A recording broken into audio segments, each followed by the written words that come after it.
Here we are live and ready to go. We expect that we're going to have some interesting testimony from Rocky Gregory. I am going to give kudos before we even start to Kay, because this is not going to be easy. Reading Rocky Gregory's words in general are just very, very difficult. So be easy on her, because it's not going to be easy. So, and we're going to have Susan's going to read the part for the attorney, Lori McConnell, again, ADA. And Cherie, can you mute your mic if you're doing dishes? No, I'm sorry. It's okay. Sorry. Cherie will read the parts of the court, and then, of course, Jack is going to read the parts for Scott Adams, and then I'll fill in if Gigger pipes in and has to run his mouth for any reasons. If I haven't, to be honest, I haven't even read this yet, because I wanted to have my instant reactions with you guys. So I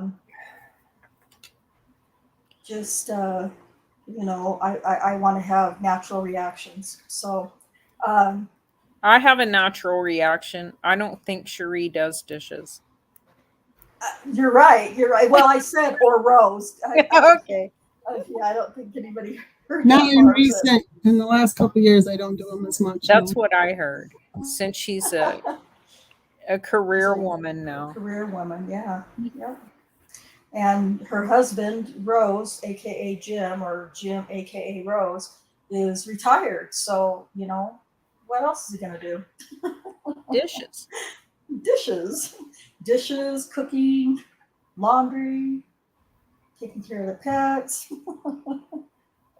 Yes, Alice. Hello. Alice says, hello, everyone. Buckle up. This is going to be the most BS you will hear. And then Anthony Hill says, I doubt that, Alice. I heard Judge Angie's latest ruling. Yes, there is a lot of BS there, for sure. But we knew that was going to happen with Judge Angie. So, yeah, that wasn't a surprise. The point of the BS in this is that the testimony is just very difficult to understand, because the detective is not competent enough to form a sentence and that makes any kind of sense. And then the court reporter doesn't help by not trying to use some punctuation in there. So, and then of course it's just always filled with anytime we get testimony from the state in this case, it's just full of lies. So what the grammar is what bothers me the most. Well, the lies, but the grammar is tough. That's well, because there is no there's no correct grammar, or very little. There's no correct grammar, and there's no punctuation in the transcript, or very little punctuation. So it makes it really difficult to, and you know what? In the court reporter's defense, she was probably just as, like, what the fuck is this guy saying, kind of thing going on. So. Hey, that's just like trying to punctuate Galen Gigger's transcript from the Notorious video. It's impossible. Yeah, yep, that's right. That's right. So, quick hello to everybody real fast. Under Your Scars was in earlier, and she's going to try to make it in. So if you can't, that's fine. You can listen to it on replay, but we're happy to have you whenever you can be here. Rhonda SD, thank you so much for being here. And Alice in Wrongful Conviction Land, I think she is bouncing around on both channels. My channel, just Rhonda, and also in Foul Play Chat. So that's always good and helpful. And I try to make sure I show comments from Foul Play on the banner, so that, you guys in Foul Play Chat know that I can see what you're saying and what your comments and questions are. So I try to do that as much as I can. And then it looks like we have Darkside is here, which is fabulous. Welcome, Darkside. and Inexplicable Susan on the panel in the chat. And so all of those things said and all of the welcomes, I think we'll just go ahead and get started if everybody's ready. Let's This do is it. about 75 pages long, so it can be, depending on how much we have to stop and try to explain things, which could happen, or comment on things, which will happen. It could take us a minute, but we'll get through it. So we'll start on line 1 with Ms. McConnell. State calls Detective Gregory. All right, Detective, let me remind you, you're still under oath.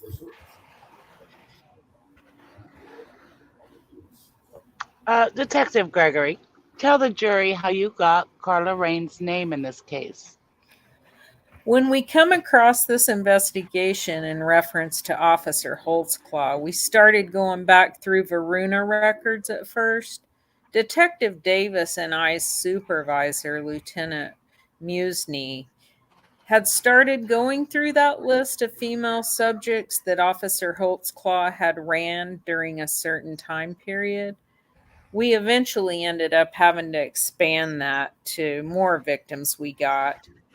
The more victims we got. In doing so, you come across certain females that he ran, and then he would run their past histories, prostitution, drug arrests, things of that nature. And then he put he put together a list, which again, that list did expand. And then we would go and try to contact those females to see if they were victims. And just to be clear, Detective Gregory, is this the same method that you used and told the jury about with respect to Tabitha Barnes? That's correct. And did you make an effort to make contact with Carla Raines? Yes, I did. Tell me about how you did so. When I first saw Carla Raines' name, I tried to go back in her history as far as like phone numbers, try to call those, left messages, and then also eventually led me to the last resident she had. And I left a card there, and then Carla did contact me back. Okay, sorry. And as you've had an opportunity to sit here in the courtroom and listen to Defendant's Exhibit 2, which was just played, which was the interview of Carla Raines, correct? Yes. During that interview, did you hear yourself and Ms. Raines allude to a phone call that the two of you had together? Yes, she called me back just to kind of see what it was in reference to. I had to be kind of vague in reference to what I was trying to ask her about. I couldn't tell her Officer Holtzclaw's name. I didn't want to just lead her on in a certain direction. And I just kind of advised her I received a tip that maybe she was sexually assaulted, and she kind of hem hawed around like there had been something, but she didn't quite want to say. So I asked if I could come to her residence at that time, and she agreed to meet me. Did, prior to your interview that we've just listened to with Ms. Raines, did the two of you just have that one phone call? Yeah, it was very short lived. It wasn't very long. That's correct. Did you give her any specific information regarding dates or locations that you thought that an assault might have occurred at No, in that phone interview? no. During the interview that we've listened to, there was kind of some noise prior to whenever you actually started speaking with Ms. Raines. Did you hear that? The locus? Sure, sure. But did you and Ms. Raines talk at all prior to you recording that in-person interview? No. I mean, we talked very briefly just on the phone, and that was it. So, whenever we hear you greeting Ms. Raines, that is in fact the first face to face contact you had with her. That's correct. During the interview that we just listened to, you also didn't tell her which officer you were looking for. That's correct. We've heard, and we're going to hear some more with regard to Ms. Raines, but the automated vehicle locator, is that correct? That's correct.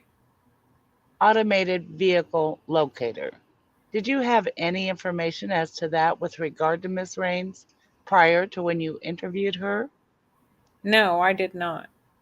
Why not? We didn't pull the AVL until after we spoke with the victim and Hmm. they had started to confirm maybe some of the things that had happened to them if they were indeed a victim. It wasn't until that time that we would check into the AVL.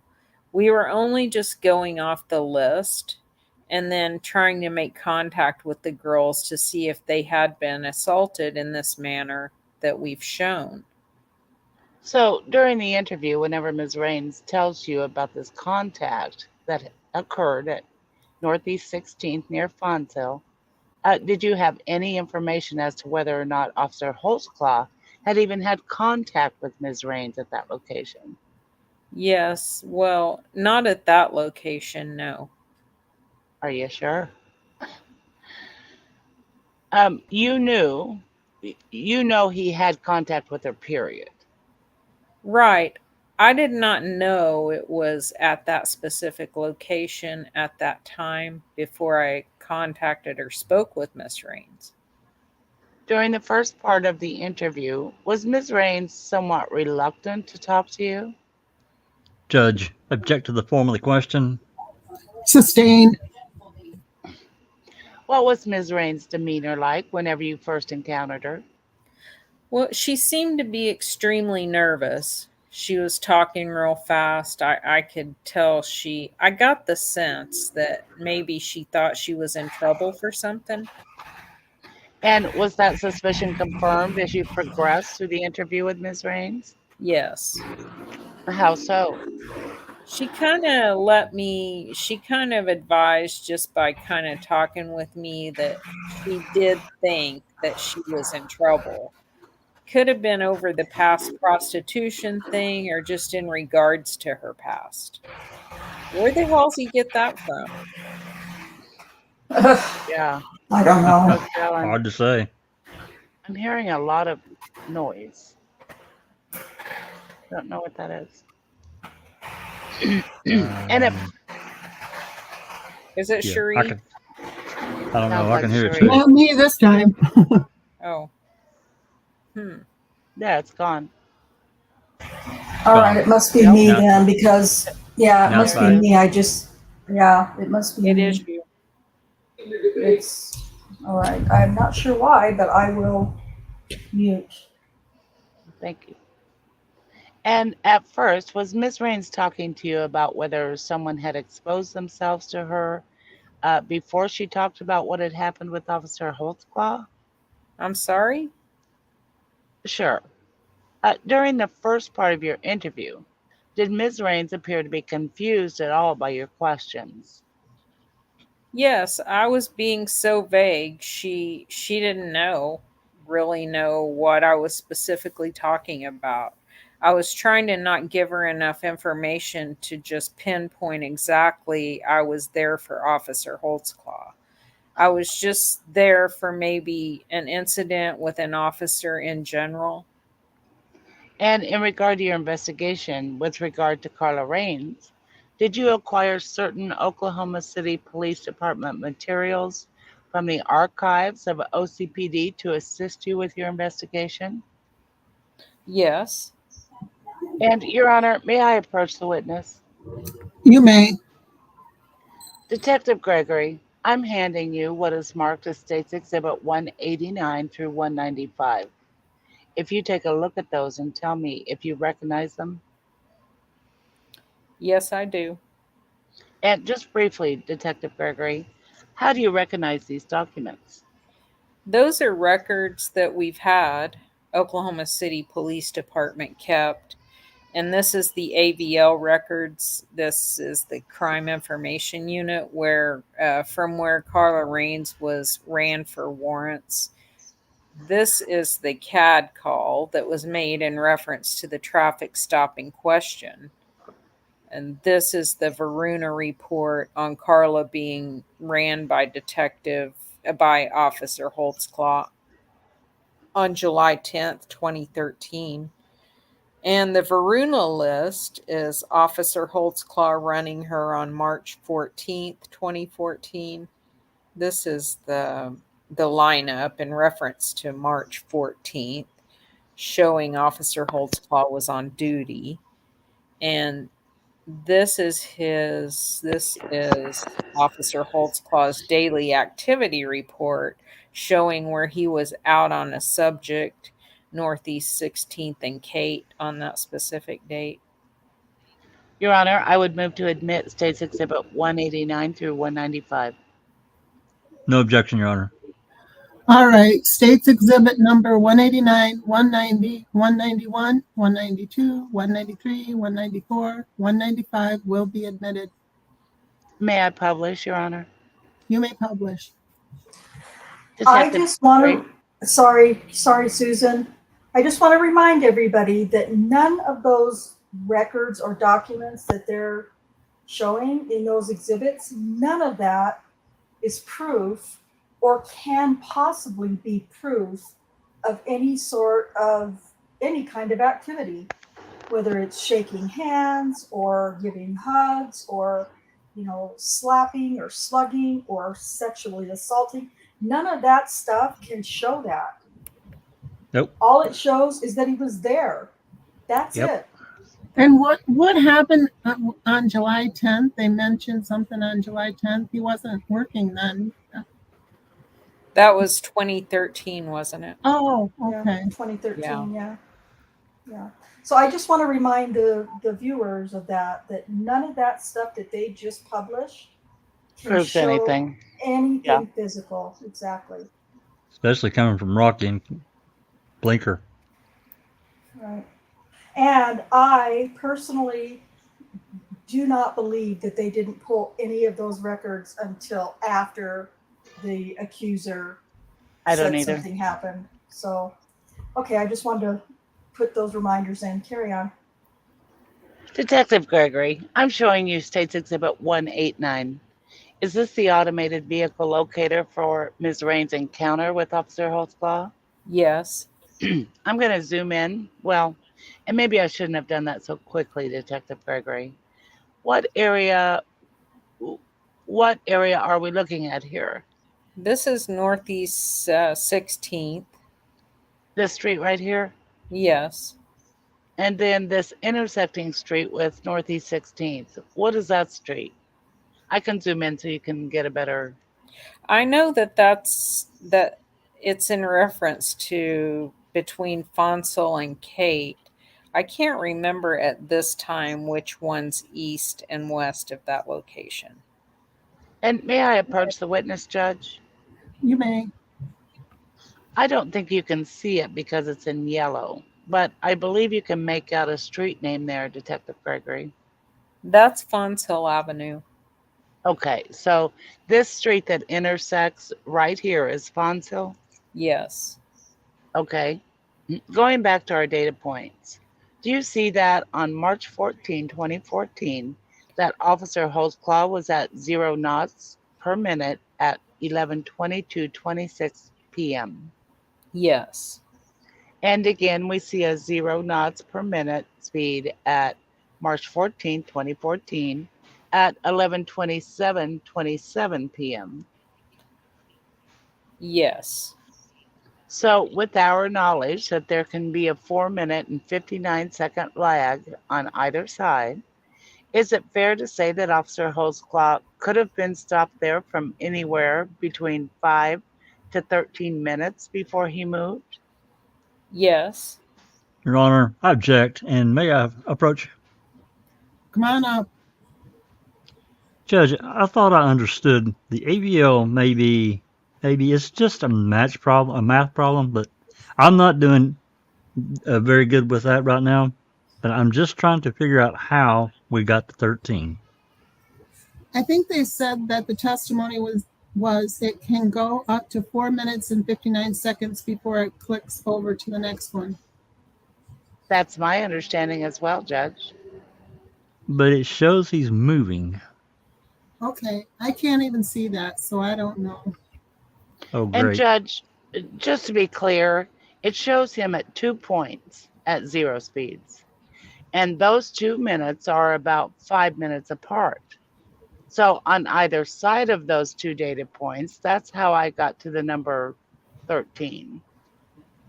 And Judge, I will say that prior to the 11:22:26 minute time, he was moving at 11:17. So there's about a 5-minute lag there. Mr. Giger just pointed out to me something that I probably would have realized in a second, but hadn't yet, which is that Officer Holtzclaw seemed to be moving again at 11:28:54. So I'll clear up the time with respect to that. Although for counsel's knowledge, there's a 4-minute, 59-second lag on either side. It's really for this jury. It's not really for me. Then, just to be specific, Detective Gregory, at this data point that I'm pointing to with my pen right now, at 11:17:26 p.m., did he have a speed of 11 knots per minute? Yes. So roughly 11 miles. Yes.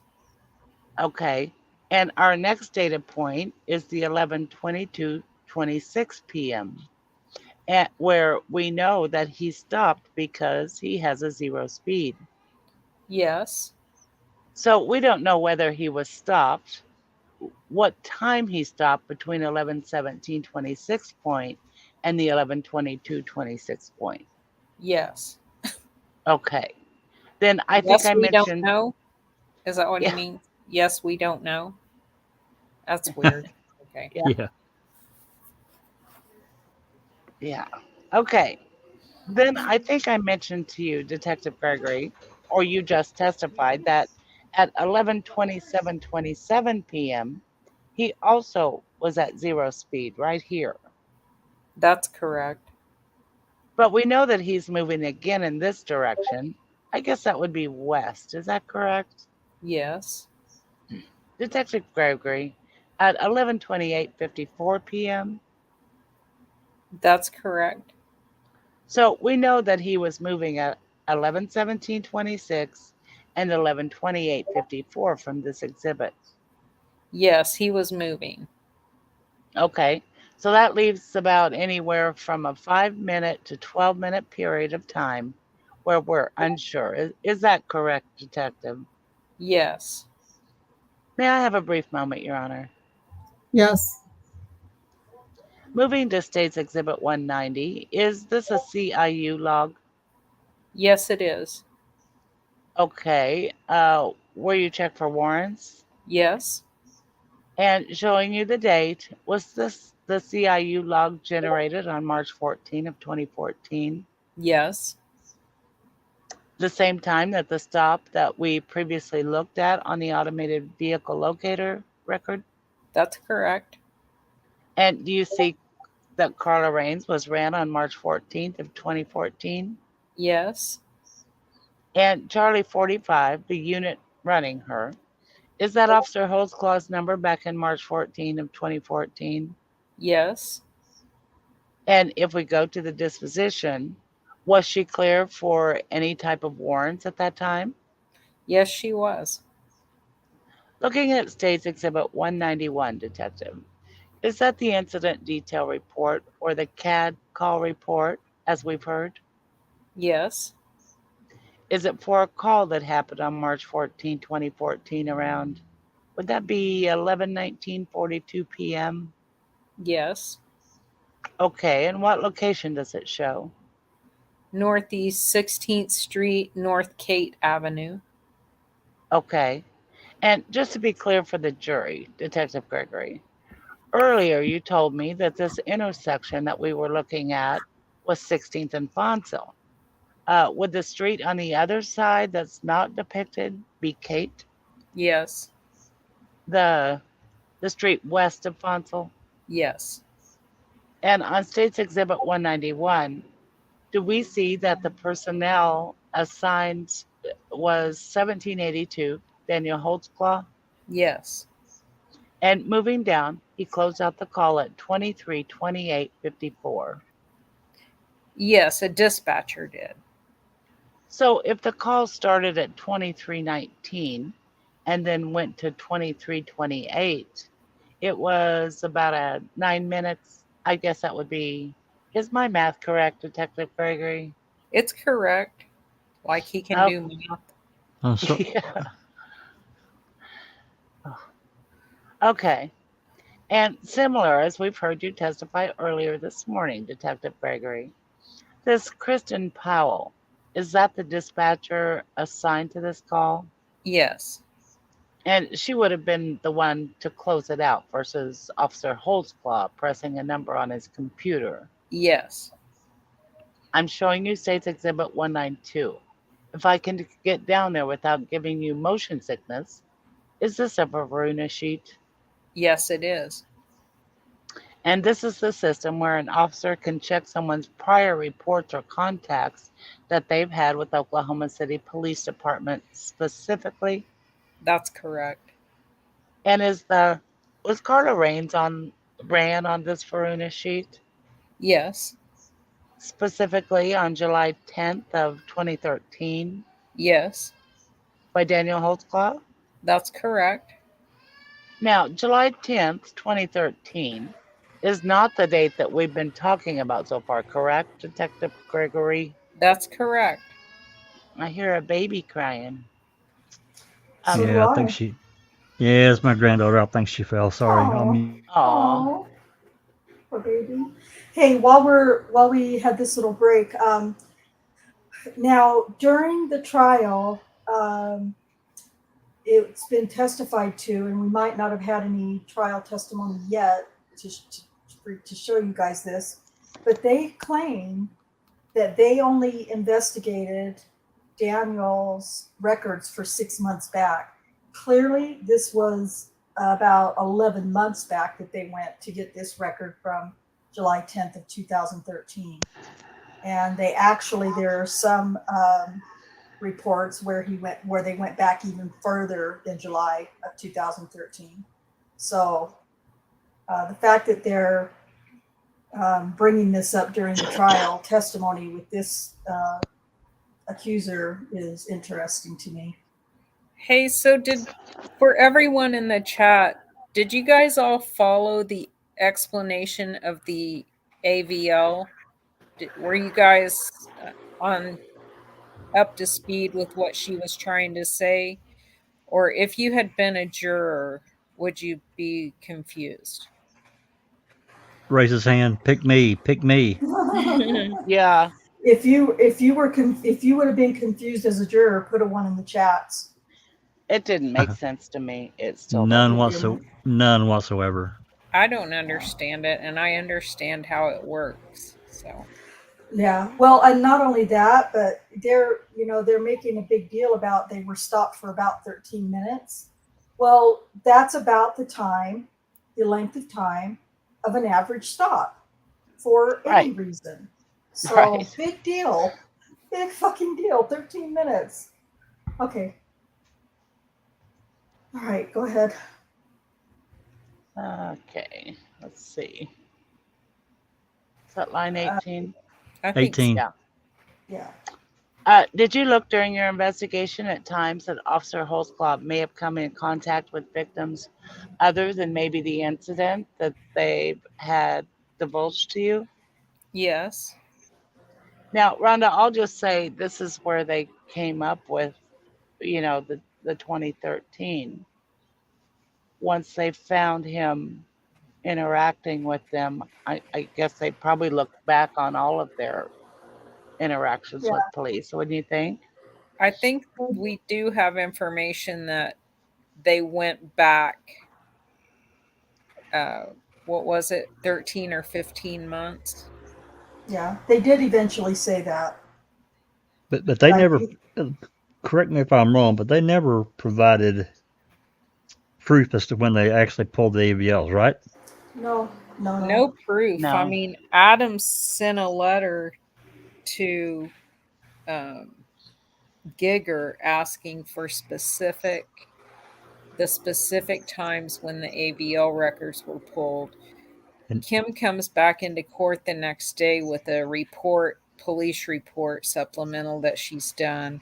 And I think she lists the dates of maybe 3 or 4, maybe 5 of her Yeah, victims, her girls, as she would say. And then she tells some story about how Rocky's was busy or Rocky, whatever. So that ends up being the end of that. They give that to Scott Adams. He doesn't have, I guess, the computer knowledge to know that he needs to press them for, an audit specific log dates. Yep. from the mhm, software, from the Yep. program, not Absolutely. her notes. But yeah, we're asking, we're not asking Kim Davis to produce that report. He didn't ask for a report either. He did ask for the specific dates, times, and by who. But that just ended up being satisfied with her little So, manufactured report that she just pulled out of her ass. Jesus. yeah, Um, I mean, that would have blown the whole case apart if he would have known to ask for a report, Yep. yeah, because yeah, they would have all been caught in all these lies. Oh, You know they're lies, by the way. Giger tries to, cover it right away in questioning. right. And you Yeah. didn't pull these AVLs before at that time, right? yeah, Right. Well, and the way that they explained it was so confusing, and they could have easily have made that into a PowerPoint for each report, clearly explaining each one without running through all those numbers time and time, and the confusion about how many minutes, and it's just crap. I don't understand what she's saying. There's a 4 minute 59-second lag on each side. yeah. I was gonna say something too. That it wasn't on each side. No, that's not how that works. That no, that is not at all accurate how that works. Hey, can you explain? I mean, you explain things much better than I explain how it worked. Well, so if he stops and he's at a 0 speed for 4 minutes and 59 seconds, it's going to register a 0 speed again at 5 minutes. And so in between, it basically registers when you take off again. Okay, But at that moment. yeah, she's adding 4 minutes and 59 seconds to each side of some The data stuff. point that she finds. Yeah, to Yeah. the Jesus. front and the back, making it look like there's 10 minutes of time that he's idle, which is not the case at all. And And of course, Yep. that's Scott Adams doesn't have the doesn't. computer knowledge to challenge her. Well, he doesn't. And, you know, I can only imagine that Brian Bates was overwhelmed with all the projects he was doing for this case, Sure. because he did eventually, um, in Cover one of that. his podcasts, he did eventually explain how all that works. Very detailed. And it's confusing as hell, even when he explains it, to the point where he has to say, okay, I know this is, stay with me here. He says that at about the time your brain wants to zone out, because it's like, what? It's just interesting that, Oklahoma City Police would use a system like that is really only partially accurate. it's not really fully accurate. It's kind of, but it leaves open room for ambiguity, and I don't like that at all. If you're going to charge somebody with whatever, Well, serious felonies. right. It also doesn't actually put the locator where you are. So, it snaps to the nearest street. Huh. Well, see, You're that's another awful. problem. There again, we come into accuracy, and it's not correct. So, I mean, I'm sure that's different now. well, probably, but back then, I mean, But I don't even know. in 2014, well, trial, the end of 2015, um, you would think that would have already been. I guess it was just the way their program works because Yeah. GPS locates things, in the middle of a field, or Yes. it doesn't snap to a roadway. So that's kind of weird. Hmm. Yep, it is. Okay, I'm going to start on 18 again to make this Okay. make sense. Did you look during your investigation at times that Officer Holtzclaw may have come in contact with victims other than maybe the incident that they had divulged to you? Yes. What was the purpose of that? Again, for verification of the victim's story. Did Ms. Raines give you any information as to having been assaulted in any way by Officer Holtzclaw on July 10th of 2013? No. Was that significant to you? Yes. Why? Again, it's just verifying her story timeline. How? And I'm showing you also States Exhibit 193. Is that also a Varuna sheet? Yes. And is this Varuna sheet for March 14th of 2014, the date that we've been talking about? Yes. And it shows that he ran her at 11:19 p.m. Is that right? That's correct. And is that consistent with what Ms. Raines told you? Yes. She wasn't for sure on the time period, but yes, the location with this time, that is correct. she's not Well, uh she's not for sure on the time period, but with this location, this time, that's correct. Okay. Jesus. Yeah, And he's a I'm showing that makes no sense whatsoever. And I'm showing you States Exhibit 194. Based on States Exhibit 194, were you able to make a determination as to whether or not Officer Holtzclaw was on duty on the date of March 14, 2014? Yes, he was. He was on duty? Yes, otherwise we wouldn't have tried to frame him for it on that day.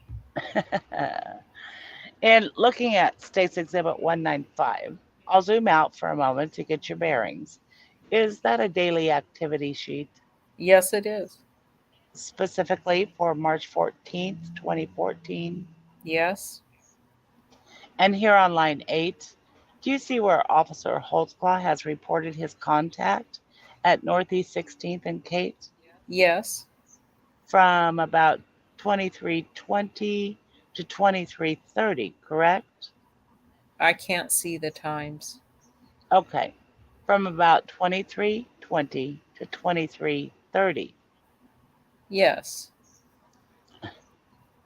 And this OOS, as he's classified, that's an out on subject. That's correct. In their entirety taken together, Detective Gregory, with these documents, were these documents significant to you in your investigation with regards to Carla Raines? Yes. Why? Because this all verifies the information that she was giving to me on her knowledge of her assault. May I have a brief moment, Your Honor? Yes. Pass the witness. All right.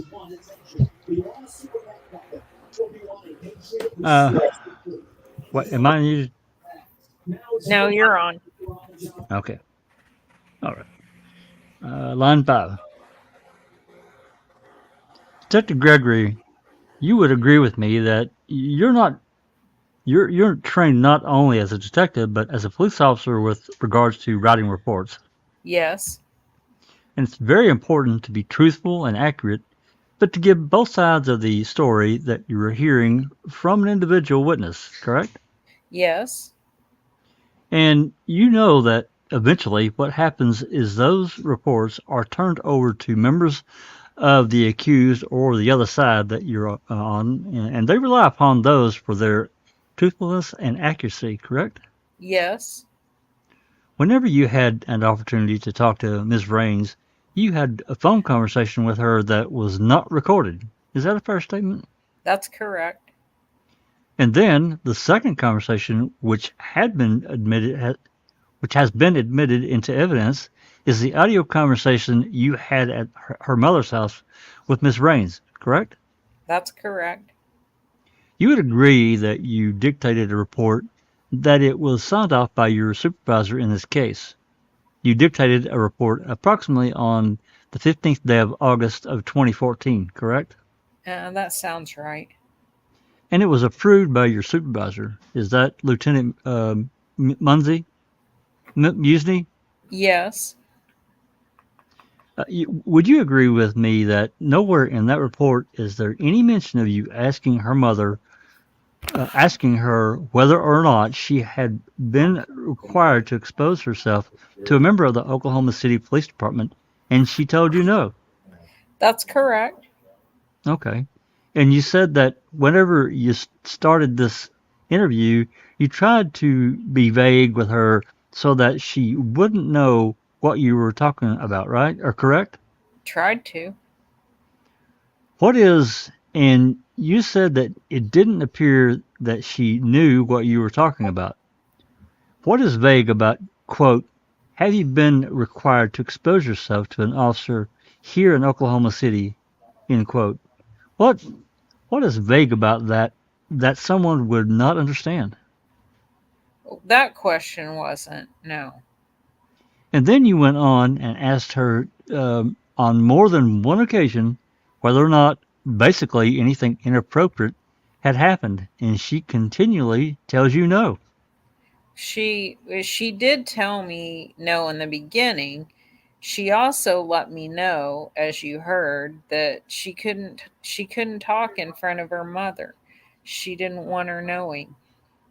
Okay, so but you would agree, even if her mother's there or not, that none of these no's are mentioned anywhere in your report, are they? No. Did And in did she fact, actually say that, Kay? That she What? didn't want to talk in front of her mother? Uh I think she said something like, I really can't talk, but she wasn't talking. I mean, that wasn't even, I don't No, think it she had said nothing. that. it had She nothing to did. do with she was trying to explain her sexual assault. It was She what didn't she was talk talking about about. her past prostitution and stuff like Right. that in front of her mom. That's what that was in reference to. But she did say that she couldn't talk in front of her mother. But it had nothing to do with the accusation. It had only yeah, Okay. to do with she didn't want to talk about her past in front of her mom. well, Okay. at that point, you would think that a seasoned detective would say, "Hey, can we step out and talk in private for a minute?" And they do. Okay. You can tell they do step away Mm-hmm. in the recording. And It was obvious to me that they stepped outside, I thought. but for him to not include her initial no's is, par for the course for when. I mean, to me, you always need a recorded audio of an interview that you've got to report for, because if you don't have that, the cop can just write whatever the hell they want, and they do. And he did. They Absolutely, both did. happened in the our other cases too, and we know that. So anyway, Yeah. And that, okay, especially since Oklahoma didn't have any body worn camera or dash cam, that's yep, even more important to record, audio record interviews. yeah. But If you were just techno enough to do that, it's so Yeah, difficult to push that red button. It's so not hard. quite techno enough. That's funny. Okay. All right, line 9. And in fact, what happens is she doesn't even begin to even come close to talking about anything that allegedly happened back in March of 2014 until you tell her you're investigating a bad guy. Right. I mean, again, that's just kind of the vague questions and letting her know some information without laying it all out there for her. Then you went on. She still didn't disclose any information. You told her that you had a lot of victims. Correct. Then you went on and told her, well, this is how we got your name. And it was this short. It's a list, a short list. I don't remember if I said the short list, but I did mention the list. And you told her that no one was coming to you, that you were having to go to them, trying to make her feel like it was going to be okay to say something, right? Yes, make her feel comfortable. And then after that, she talks in an abstract term about other things that are going on in the neighborhood, correct? Yes. Then eventually, as you continue to question her, and then she starts talking about being over at 16th and Bonsall, correct? And her run-in with Officer Holtzclaw. I didn't think she took that long, but once she kind of started feeling comfortable, she did jump into it. Liar. Well, let me back up. Why at this point have you not documented anywhere in your report that not only has she said no to 5 different occasions to where you asked her if she's been sexually assaulted, exposed, or made to do anything inappropriate, and she tells you no, why is that not documented in anywhere in your report? Well, the report's a synopsis. Oh, so from now on, I need to look at reports as just having a synopsis that you intentionally leave things out? A synopsis is just to kind of give you an overview of what we have. I mean, obviously we had the recording. Try to record everything. Sure. Do you now? You're so funny. Oh my, what a liar. Well, he just told 2 lies. It's a synopsis? I don't think so. I just don't think so at all. I think a report should be, even, he wouldn't have had to write a huge amount. He could have just simply said, this witness or victim, whatever, refused or said she wasn't assaulted multiple times. Then after Yeah, talking she to her, denied multiple times being assaulted. He Yeah. wouldn't have to say she said this and then she said that. Yeah. And she said this. That's right. And then she said that. Could have been a sentence or 2 and done. Boom. But it's in But there, and Yeah, but he knows that. sure he does. Yeah. Okay, line 24. I thought you just testified that you've been to school and you know how important it is to be accurate and truthful in regards to your reports. Yes, and that report is truthful and accurate. Bullshit. God. Well, that report certainly doesn't ever mention her saying no to any of those questions, does it? No. And it certainly doesn't mention anything about you telling her anything about this list you had. No, it does not. And certainly it doesn't have anything in there about that this is a really bad guy, does it? No. And it certainly didn't have anything in there about you've got a lot of victims, does it? No. You left out everything that you had to encourage her to say anything, and then you just write the report as she supposedly just came right out of the chute and started talking about it, didn't you? Right. The report was in reference to her assault, and just like the report says, it explains her assault. But it doesn't explain everything that she really said to you, does it? No, it explained everything that I needed for the report, for the synopsis of the report. It explained everything you wanted it to say, not necessarily what she said, correct? Not not that I wanted it to say. That is what was said. Well, then again, I will challenge you. Is there anything anywhere in this report where you talk about any of the things I've been discussing? Either the notes, the bad guy, that you've got a list, you've got a lot of victims. Is that anywhere in the report? No. Tell you what, Mr. Adams, it's right about 5 o'clock, so we'll break for the evening and take your cross-examination up tomorrow morning. Ladies and gentlemen, what we'll do is we'll recess until 9 tomorrow morning. I need to admonish you not to discuss the case, not to try to find out anything about the case. Don't watch any news reports, read Facebook, anything at all that may be on the computer. If anyone should try to discuss the case with you, contact me or my staff immediately. Mr. Holtzclaw, you'll be excused until 9 tomorrow morning. All right, ladies and gentlemen of the jury, if you'll leave your notepads in your chair, you'll be in recess until 9 tomorrow morning. All right, thank you. We'll be in recess.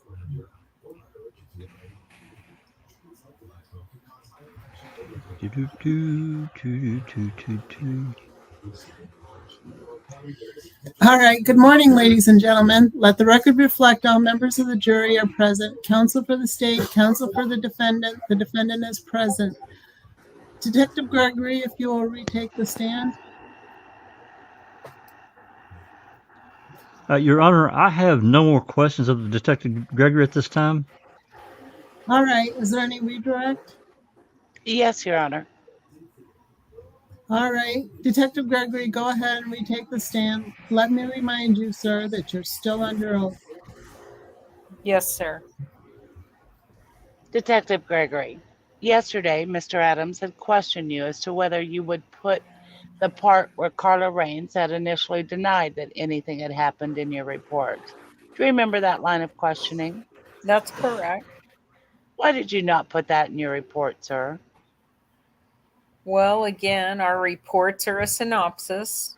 It's an overview of what took place, as you could hear in the full interview, which I knew the defense was going to get the recording of everything that was said, but it was just she went over 3 times with me. I tried to make sure that I understood what she was saying and just kind of cover it and make sure that she's consistent in her storyline and telling me what happened. And going back to the initial maybe 5 to 10 minutes of the interview where Carla Raines initially denies anything having happened, did she seem confused to you at first? She did. She was so nervous when she first talked to me, as you heard. I felt like she thought she was in trouble. I know her mom was around. Judge, I would object to any speculation.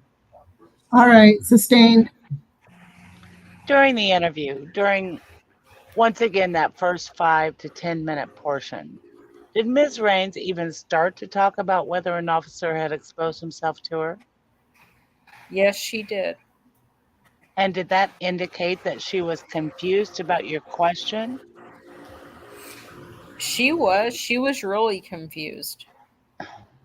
Since you knew that the DVD recording was going to be furnished to the defense attorney, and once again, your report is just a synopsis, were you trying to deceive in this case? Were you trying to deceive in this case? No, not at all.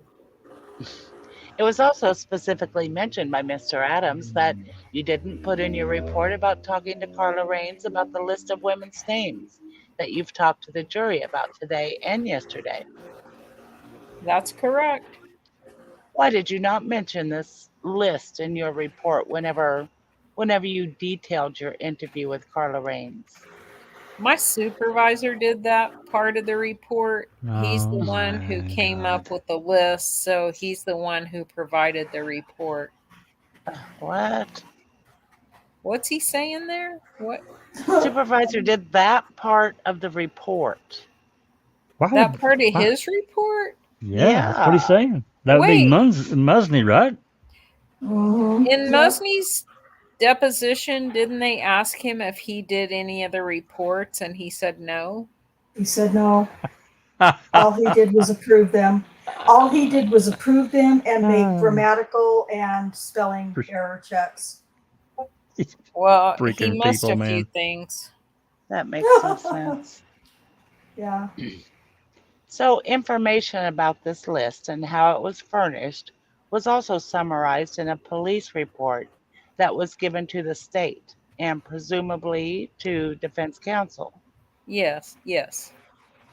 You also mentioned Detective Gregory, but I just want to make sure I understand. On the interview, we heard Ms. Raines go through her story about what happened with Officer Oh my Holtzclaw God. several times. Is that correct? That's Oh my correct. God. I don't, that's my not God. correct. There's nothing correct about that. Oh my What? God. You listen, I just need everybody in chat to go back and listen to that interview. I'll put the link for that. How long is that, Rhonda? It's about 20 minutes or so.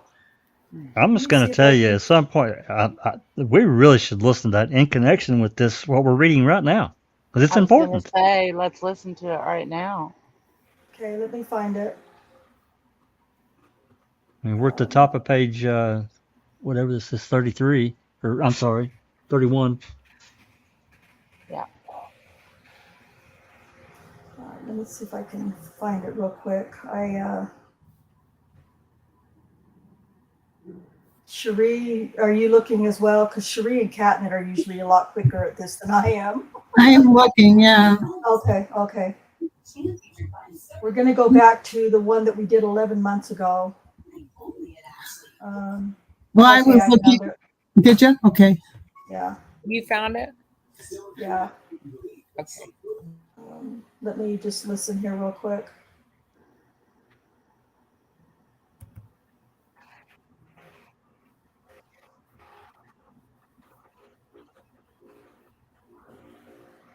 Okay. All right, let me share this with you guys. We're going to listen to this because you're going to see how all of this is just a fat ass lie right now. He's saying she told him 3 times the same thing. Mm-hmm. The story about the assault at 16th and Fonsil. That's what he's saying. Yeah. I guess. All right, Yeah. I'm going to make it full screen so hopefully you can see and hear it a little better.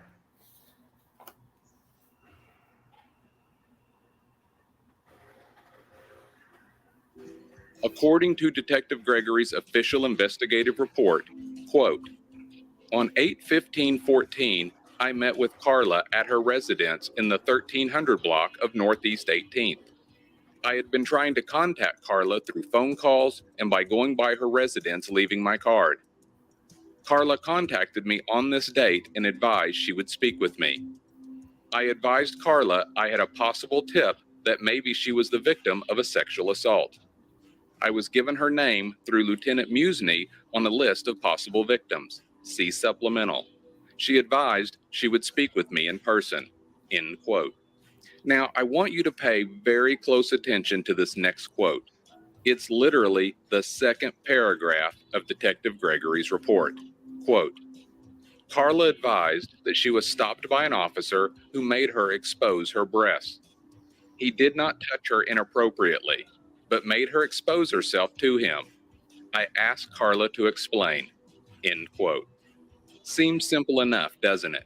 Detective Gregory makes contact with someone whose name appears on this mysterious list, and what do you know? They're a victim. But it's actually not that simple.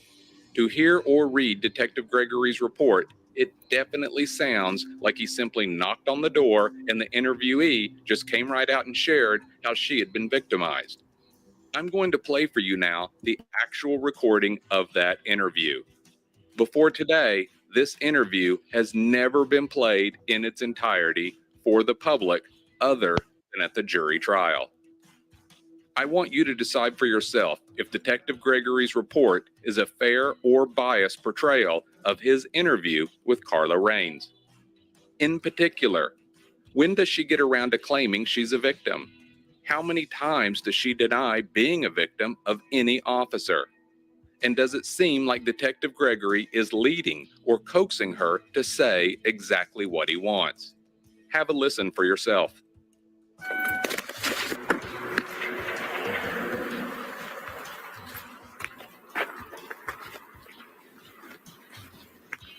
Knock, knock. Hello? Just a minute. Yes, ma'am.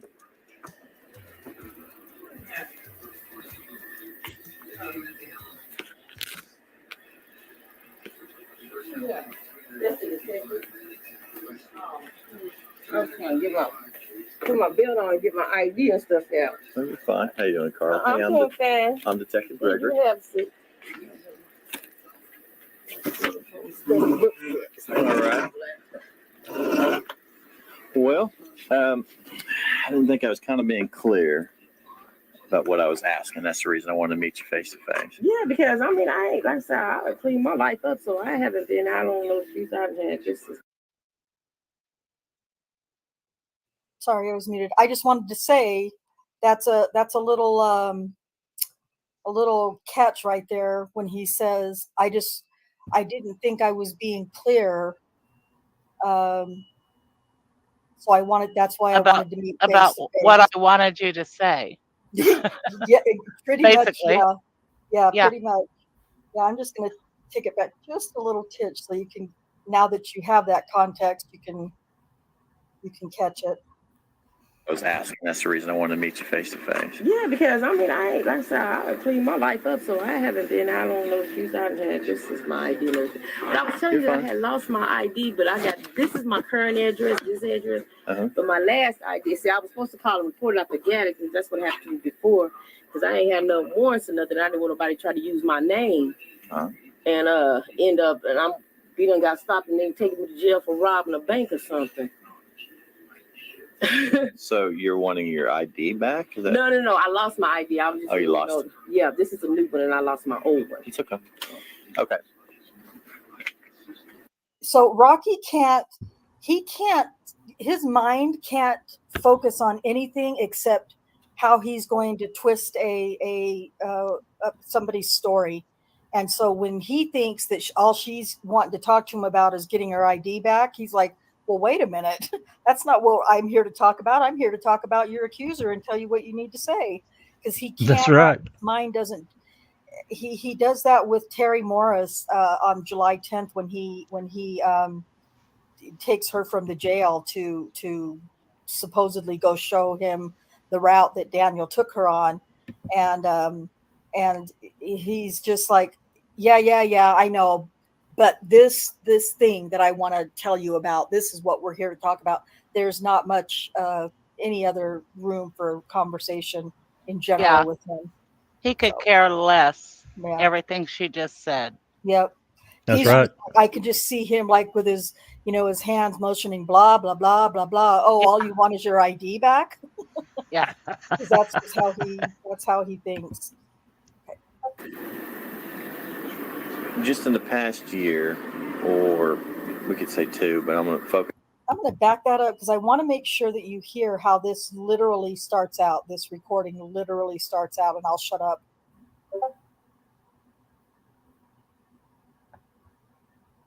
No, I lost my ID. I was just. Oh, you lost it? Yeah, this is a new one, and I lost my old one. It's okay. Okay. Just in the past year, or we could say 2, but I'm going to focus in on mainly like this year, 2014, but let's go back just a year. Okay. Have you ever come to any contact where an officer has been inappropriate? No. You ever had to expose yourself to them? No. Okay. I haven't really had no. I had, I think, like one contact since this year, and it was just 2. Well, actually, I wasn't driving, and I was in the passenger seat, but I carry my ID and everything. Okay. But because I don't be on the streets no more. I don't do drugs and all that kind of stuff. See, I don't.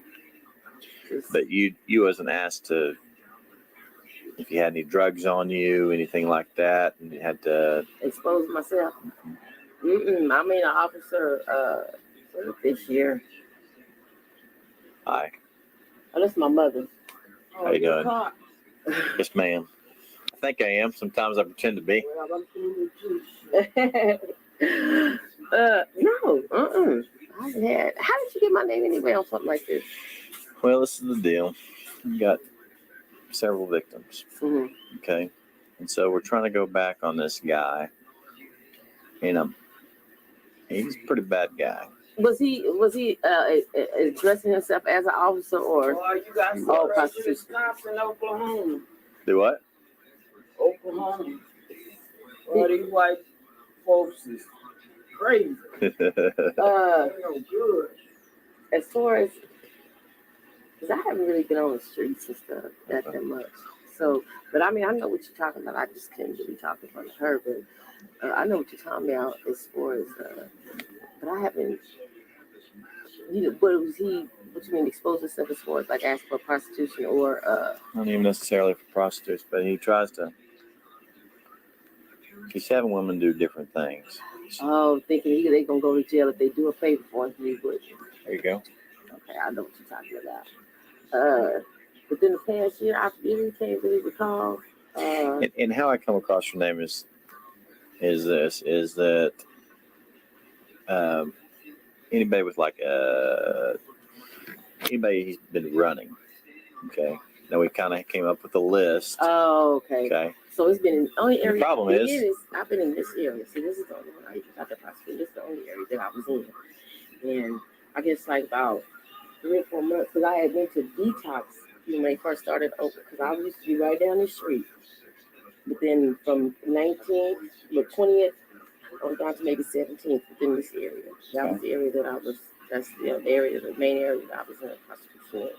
And I mean, you have some men stop with themselves already exposed, and you know, they'll have you play with them. You know, by they stand over they play with themselves. And it's a couple men that does that. Mhm. They play with themselves. They already have themselves exposed when they stop you, and then they hand me like $20 through the window, and it's been a couple of men that did that. Yeah. now. Are you talking about cops? Or are you I talking? don't know. I don't know if there'll be cops or not. Sometimes, you know, I never had a uniform officer. It's only one officer that I know a few years back. He's this was before OU was only going to 16th Street and back. He was a black cop. They used to come around here, you know. But like to say, if I mean, he got stopped by him, but he didn't question me. But he's just like, I've seen a girl that exposed her breast to him before, you know. But as far as him threatening to arrest somebody or they, I've never seen that before. But Well, and the short list that we've had, a lot of them something's happened. yeah, oh yeah, And no one came forward or anything. We had to go to the den.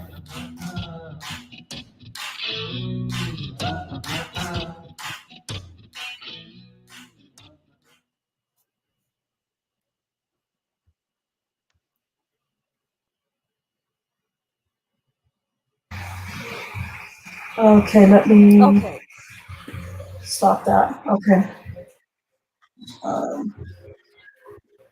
Okay.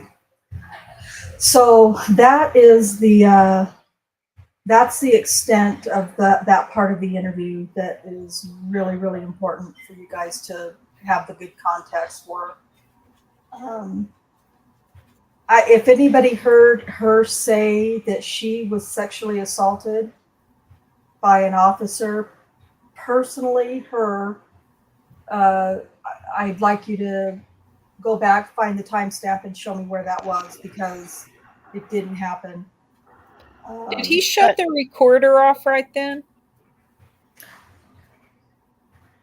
I mean, he does shut the recorder off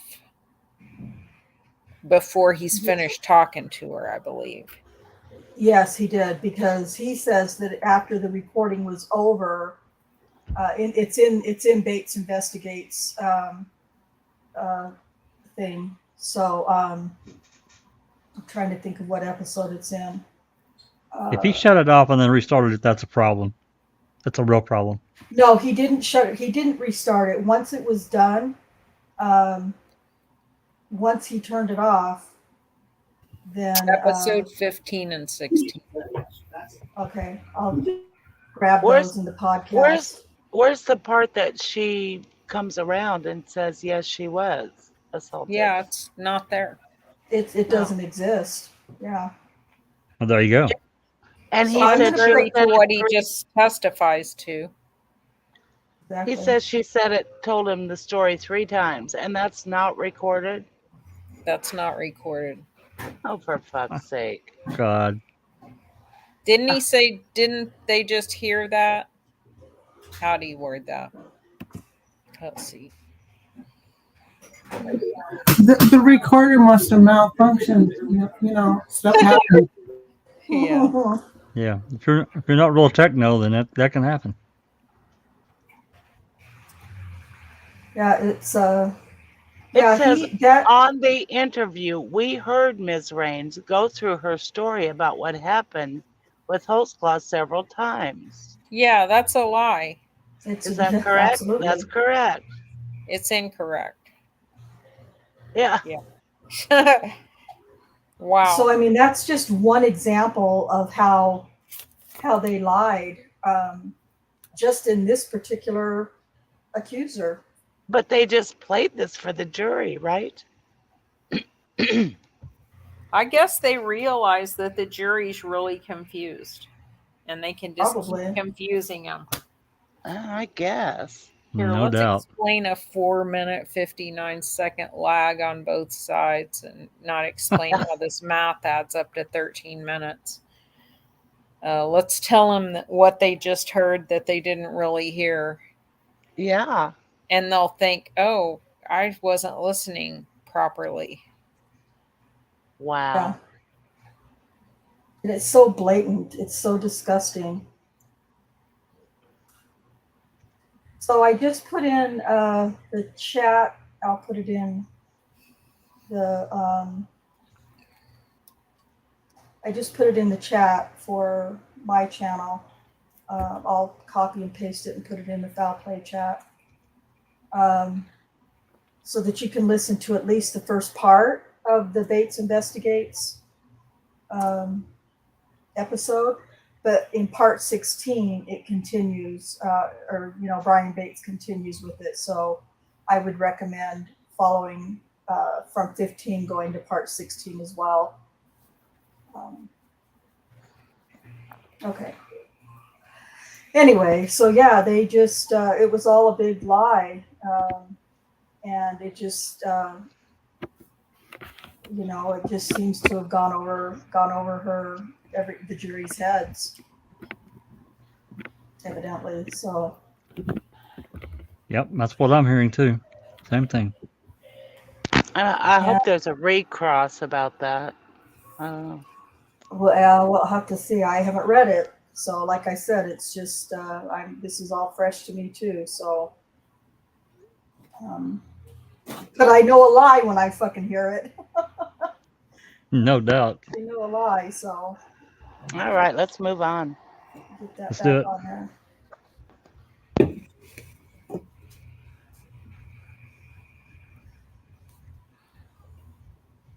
Okay.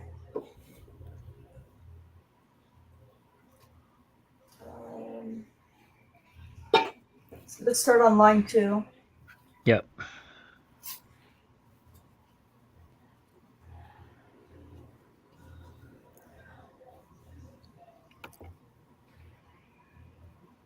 Can you see it? I can see it, but it's not me. Oh, okay. Yeah, it is. Wait, no, Oh no, it's no, McConnell. it's not. It's Susan McConnell. Is it me? Oh, okay. Yes. I'm sorry. I was waiting on you. Okay. And in your report, do you go first time in detail what she told you, second time in detail what she told you, and third time in detail what she told you? No, Why not? it just becomes repetitive. That was for my own knowledge so I could understand what she was saying. I put together a report to make it flow for the reader. Oh, Jesus. And God. And is your report a transcription or supposed to be a transcription of what occurred during that audio recording? No. And yesterday, Detective Gregory, we went over several Oklahoma City Police Department documents that you had acquired as part of your investigation with regard to Carla Raines. Do you remember that? Yes. Did you also accumulate radio traffic from the March 14, 2014 date with Carla Raines? Yes. May I approach the witness, Your Honor? May approach. Detective Gregory, I'm handing you State's Exhibit 196. If you'll tell me if you recognize that. Yes, I do. And just generally, how so? It's the radio traffic that I had pulled up for this incident. Your Honor, the state moves to admit State's Exhibit 196. No objection, Your Honor. All right, State's Exhibit number 196 will be admitted. May I publish, Your Honor? All right, you may publish. Your Honor, at this time also, No, that's sorry, me. that's you. Your Honor, at this time, also, may I approach? Come on up. I don't have any objection to this exhibit. However, I do object that it's outside the scope of my cross. I didn't cover any of the stuff in cross. But the only reason I didn't object is in front of the jury, but I object because it's outside the scope of the cross. But other than that, I don't object. How is this within redirect? Of his questioning, Your Honor. I mean, I don't know what it's about, so. Sure. And I'll tell the court, yesterday, whenever I was going back over my exhibits, I had meant to put this in during my direct examination. I failed to do so. So I don't know that I have a good faith basis to say that it's within the scope of Mr. Adams' cross. Yeah, you don't. However, Detective Gregory is going to testify throughout the course of this case with regard to several victims. I don't see how it prejudices Mr. Holtzclaw in any way for this radio traffic to come in. It just details what Officer Holtzclaw said on March 14, 2014, when he was out on the call with Carla Raines. So this is him calling into dispatch saying I'm out on a stop? Yes, and CIU to check her name. Yes, sir. Okay, and we've got documents already on that? Oh, whoops, I'm sorry. You just have another line. You just have another line. Okay, Sure. I'll sustain the objection. Sorry. And Detective Gregory, during the 2 times that you spoke with Ms. Raines, both the audio recording that the jury has had a chance to listen to and on the phone, did you ever give Ms. Raines any information about a specific officer? No. And we heard an audio record that you said that this officer was a really bad guy. But did you tell her any physical appearance criteria or anything to give her information about what officer you were looking into? No, I did not. And did you ever give her any information about what location you were asking about? No. And in fact, did you even know what location Ms. Raines had come into contact with Officer Holtzclaw at? No. Liar. May I have a brief moment, Your Honor? Yes. I'll pass the witness. All right, particularly on any new items? Oh, Yes, Your Honor. okay. Yes, Your Honor. Detective Gregory, what you just testified to was that your report was simply meant to be a synopsis, correct? Yes. And that is absolutely what you're taught in the academy, is just to give a synopsis of what happened, not to be truthful and accurate, correct? Synopsis is truthful and accurate. Okay, well, truthful and accurate then. If we listen to the audio tape, you'd agree with me, nowhere in your report does it reflect any of the times that Miss Barnes stated nothing happened, correct? That's correct. And in addition to that, the only way we know that that happens is it requires. You said that you knew this audio tape would be delivered to the defense, correct? That's correct. And so the only way we can verify the veracity of it, and to determine whether or not you've put everything in there, is to actually listen to the tape and read your report and determine everything you left out, correct? That's correct. That's normal standard It's normal standard for you. for most officers, yes. For do you know of any other detective in Oklahoma City that has recorded statement from any suspected victim where they denied any sexual activity whatsoever and failed to put that in a report other than you? What I did is very common practice. Most detectives, That's not my question. My question was very simple. the majority of detectives, I do. I want a name of a specific detective. That's what I'm asking for. That has interviewed an alleged victim in a sexual assault case where the alleged victim denied anything inappropriate happened. They recorded it. They did not list it anywhere in the report, and then they turn it over to the defense lawyers for them to figure it out on their own. Give me the name of the detective. You want several names? I want any name. Okay. Detective Porter, Detective Davis, Detective Bessinger. There's Detective Hurst. You want me to keep going? I want you to give me the name of the defendant and that we can reference with this with. I'd have to go back and look at their logs. Do you understand that this is the verification process we're trying to go through here, correct? Yes, sir. And you know that it's highly unprofessional for you to intentionally withhold exculpatory evidence from Mr. Holtzclaw, correct? Objection, argumentative. And it's not exculpatory evidence. It was furnished to defense attorney. If that's not exculpatory, Overruled. You can answer if you know. you know that this is a very serious matter. It would be very serious for you if we can show that you're withholding exculpatory evidence against Officer Holtzclaw, correct? There was nothing that was withheld. That's not my question. My question is very simple. You know that this is a very serious matter, and you can get in very serious trouble for withholding exculpatory material to Officer Holtzclaw, correct? Again, there was nothing withheld. Are you going to answer my question, or are we going to play games?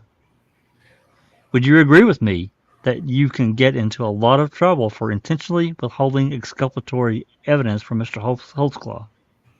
If I did, but I didn't. Now, in regards to this list that you talked about, you said that it was generated by another officer, correct? The list that you talked to Miss Barnes about, in regards to, you have a list and there's a lot of people on that list. Do you recall that? Yes. On the video or on the audio tape? Yes. Okay. You understand that us, myself, and Mr. Gray have requested this list for in excess of a year and have yet to be provided that list. Objection. May we approach? Approach, Your Honor. Come up.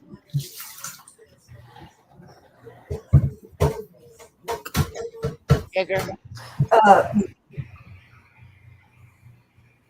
You Line have the 17. list. You have the list, Scott. I don't have the list. Yes, you do. No, I don't. All right. Give me just a minute. I have it. All right, come here. First off, I guess you could ask the detective whether he knows what's been turned over or not. I don't know if he's familiar with what the DA has turned over to you. But Judge, I have a specific request where I specifically requested from the DA's office. We need to take a recess so I can go get it and show it to him. Is he handling the witness at this time?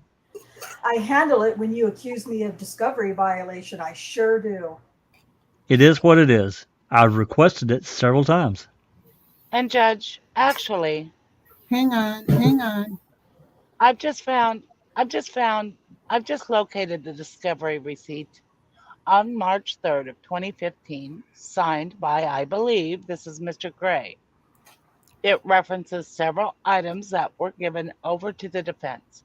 Specifically, if you turn to this page, it says list of women contacted by OCPD who denied any assault.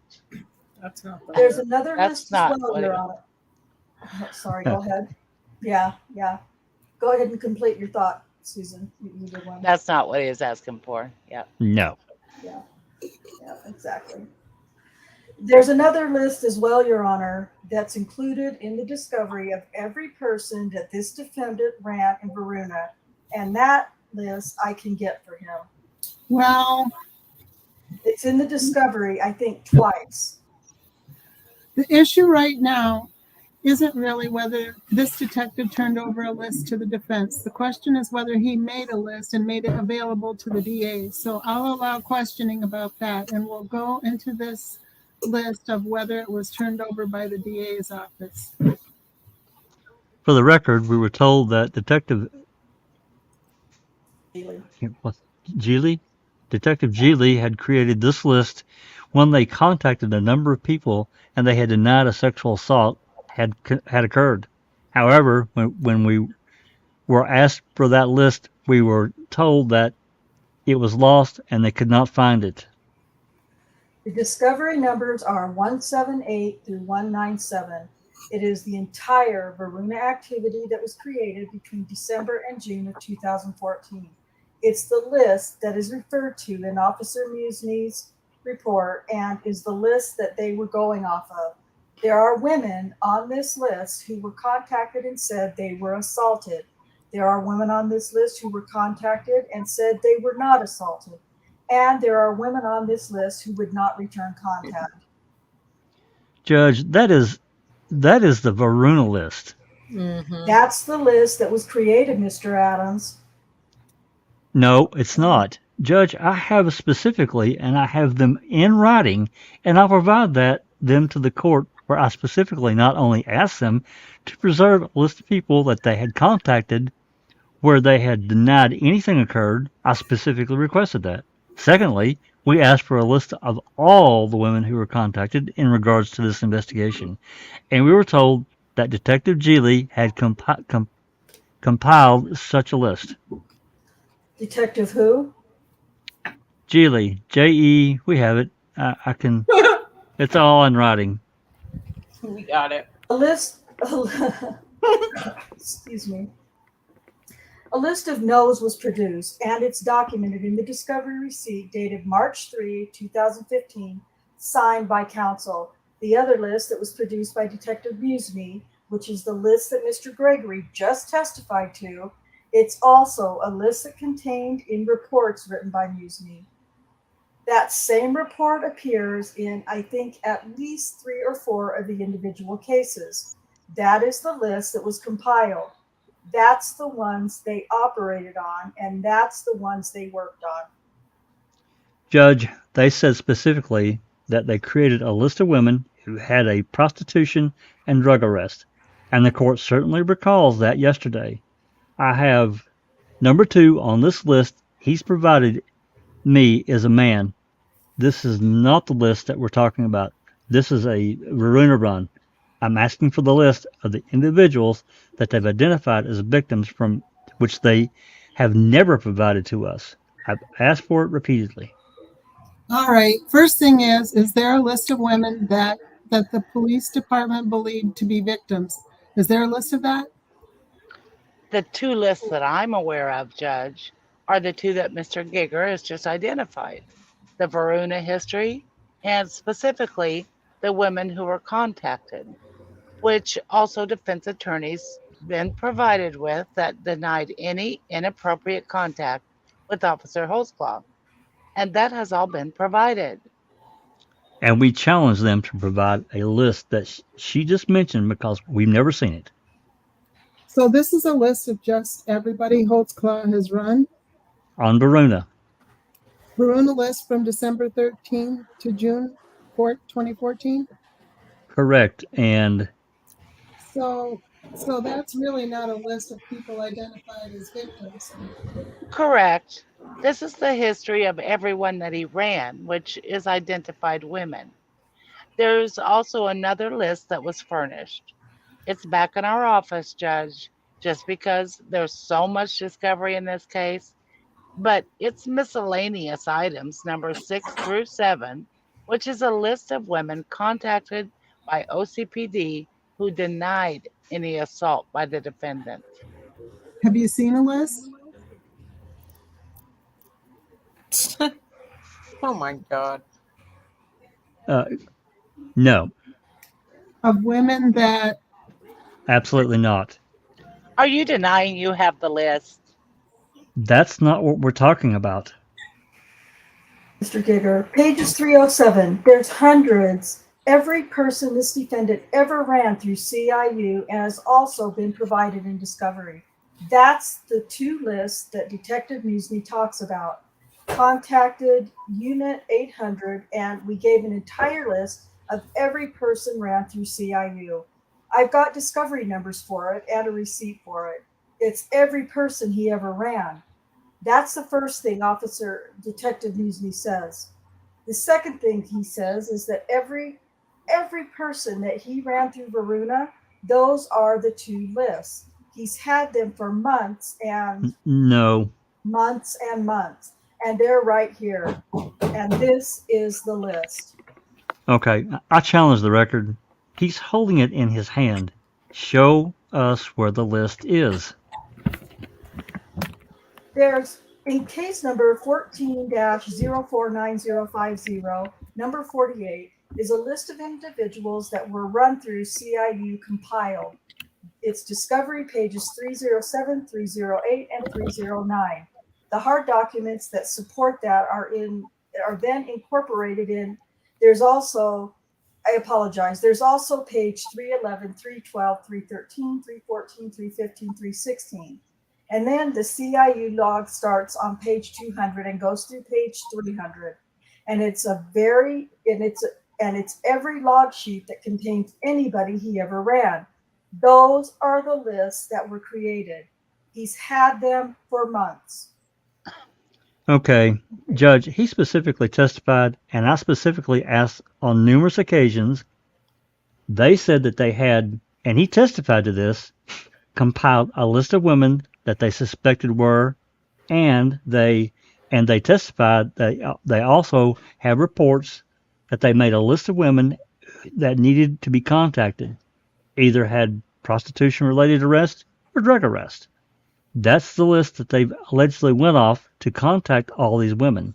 I repeatedly asked for that list and asked them, and I actually sent a preservation letter early on in the case because I'm preserving anyone who has denying anything happened. I've never received that list. And then they're up here acting like this list exists, acting like that they've turned it over, and they haven't. And that's exactly what he's talking about. That's exactly what I'm talking about. Do you believe that there's any other list other than this or what you've got there? No, sir. I'm looking at every letter Mr. Adams has sent me, and I don't have a copy of him sending me a preservation letter asking me anything. Well, I'm just asking, is there any other list other than this list, this Verona list from the time period or the list that you have? Not that I'm aware of. Excuse me. What are you Bless you. showing? Thank you. Are we looking at the same thing? That's what I'm trying to say. We're looking at the same thing. I know it. We're looking at the same thing. No, Judge, and he's doing this in front of the jury trying to be dramatic. This isn't even his witness. This is the thing. I don't know if there's a misunderstanding about what the detective thinks the list is or what it's been represented here that there's two lists that they've got this Verona list for this time that everybody that was run. It has a bunch. half of it's men. Right. And then let me see what that is. Judge, there's several reports, but it's everyone run through the crime information unit that Detective Holtzclaw, Officer Holtzclaw ran. Okay, so this list, Respectfully to Mr. Adams, his co-counsel is telling him it's the exact same thing.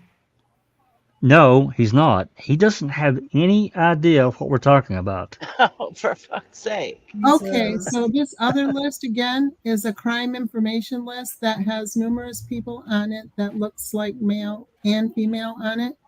Right. So before we get further into this, I heard I'll allow you to try to ask specifically if there's some misunderstanding about a list or whatever else. They're representing that's the only list they've got. There's no other list. I don't know. Well, but that's not what the witness has testified to. Well, and again, he may not know. I guess we need to find out if he's seen the list, if he's looked at the list, what's on the list, those kind of things to determine if there's some other list that's been turned over to the DA's office, or if the Oklahoma City Police Department had a list that they didn't turn over. Okay, I'll ask him.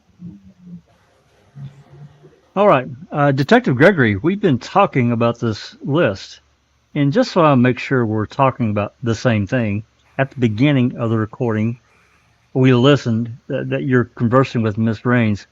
You're on there, and you tell her that there's a list, and it's a long list, correct? Yes. And you also have testified previously in your direct examination that Sergeant Musney, Detective Musney, Lieutenant Musney? Lieutenant Musney went through all the reports that in all the Varuna runs that Officer Holtzclaw had generated for approximately a year, correct? Yes. And went through there and located women who had prostitution past or drug past, correct? Yes. And that's the list that you went off of when you were investigating this case, correct? Yes. The Varuna and the CIU list did have those, yes. But you said that he created a list of women who had prostitution and drug arrests for a separate list of women only, correct? Those women were on that Varuna list. We checked all the women on the Varuna list and CIU that he had ran. Oh my No, you There's God. Yeah, That's a lie. see, they talk right in front of him, so he knows what to say. Such bullshit. I forgot that it was this particular accuser that all of this, the Varuna and CIU list, the Varuna list, the CIU list, Gregory is going to just keep repeating the same answer, and I have read this before now that I am seeing his answers. It's incredibly fucking annoying. And misleading. I think it's Oh, very completely. misleading. Yeah, 100% misleading. Yeah. Okay, sorry. Carry no, on. you're fine. Line 3. There's also approximately several hundred men on the Varuna run, if that's what you're talking about, correct? Yes. Okay. So this list that you're talking about, where you've determined people had a prostitution history or a drug history, where is that list? The Varuna and the CIU list? Okay. And you, again, said that Musney went through there and found the ones that have prostitution past or a drug past. Did you not testify to that under oath on direct? Yes. Okay. Where is that list? The CIU and Varuna list? Okay. Does the list even exist where you have listed out the women who have a prostitution or drug arrest, period? Does that list exist? The CIU and Varuna list. Okay, so that you're intentionally playing word games, let's be honest with the jury. You know exactly what I'm talking about whenever you say CIU. Objection. Argumentative. You're talking about All right, hang on a second. Got an objection on the floor. Restate your question. when you're talking about the CIU, you're talking about the log from basically a year of the CIU log, correct? that has every human being in there that Officer Holtzclaw has ever run for wants and warrants, correct? Yes. Okay, then you say that the Veruna list is a list that was generated of everybody in the world that Officer Holtzclaw for approximately a year ran through Veruna, correct? Yes. You then testified that Musney went through there and determined which women had a prostitution past and a drug past and that. And then a list was created, correct? Hang on, I dropped out for a minute. Want me to reread it? What line am I on? You're on line 18. 18. No, I'm sorry. Yeah, late 18. He went through it, but ended up going through all the women. Okay, that's not my question. This is a very simple. Did you in fact say that a list was created of the women who had a prostitution and drug history past? Period. Yes, I did. Where is the list? The Veruna and CIU. Okay, so there's no such specific list that has women who have a prostitution or drug history, correct? The list is the Veruna and CIU list. The list is everyone he's ever run, correct? Yes. Okay, just so we're clear on the record, and if there's not going to be any more allegations, it is a fair statement to say that not only does no list exist, but no list has been provided to Officer Holtzclaw, nor has counsel of women who have specifically been arrested for prostitution or drugs, correct? I have no idea what's been provided to you. Okay, but no list was ever generated that specifically said this woman has a prostitution related arrest, this woman has prostitution and or drug related arrest, correct? We do not have a specific list that says this Jane Doe has prostitution, Jane Doe number 2 has prostitution. No. Okay. But to explore it further, you said that Lieutenant Musney made a list of suspected victims that fit the criteria that I had previously discussed with you, correct?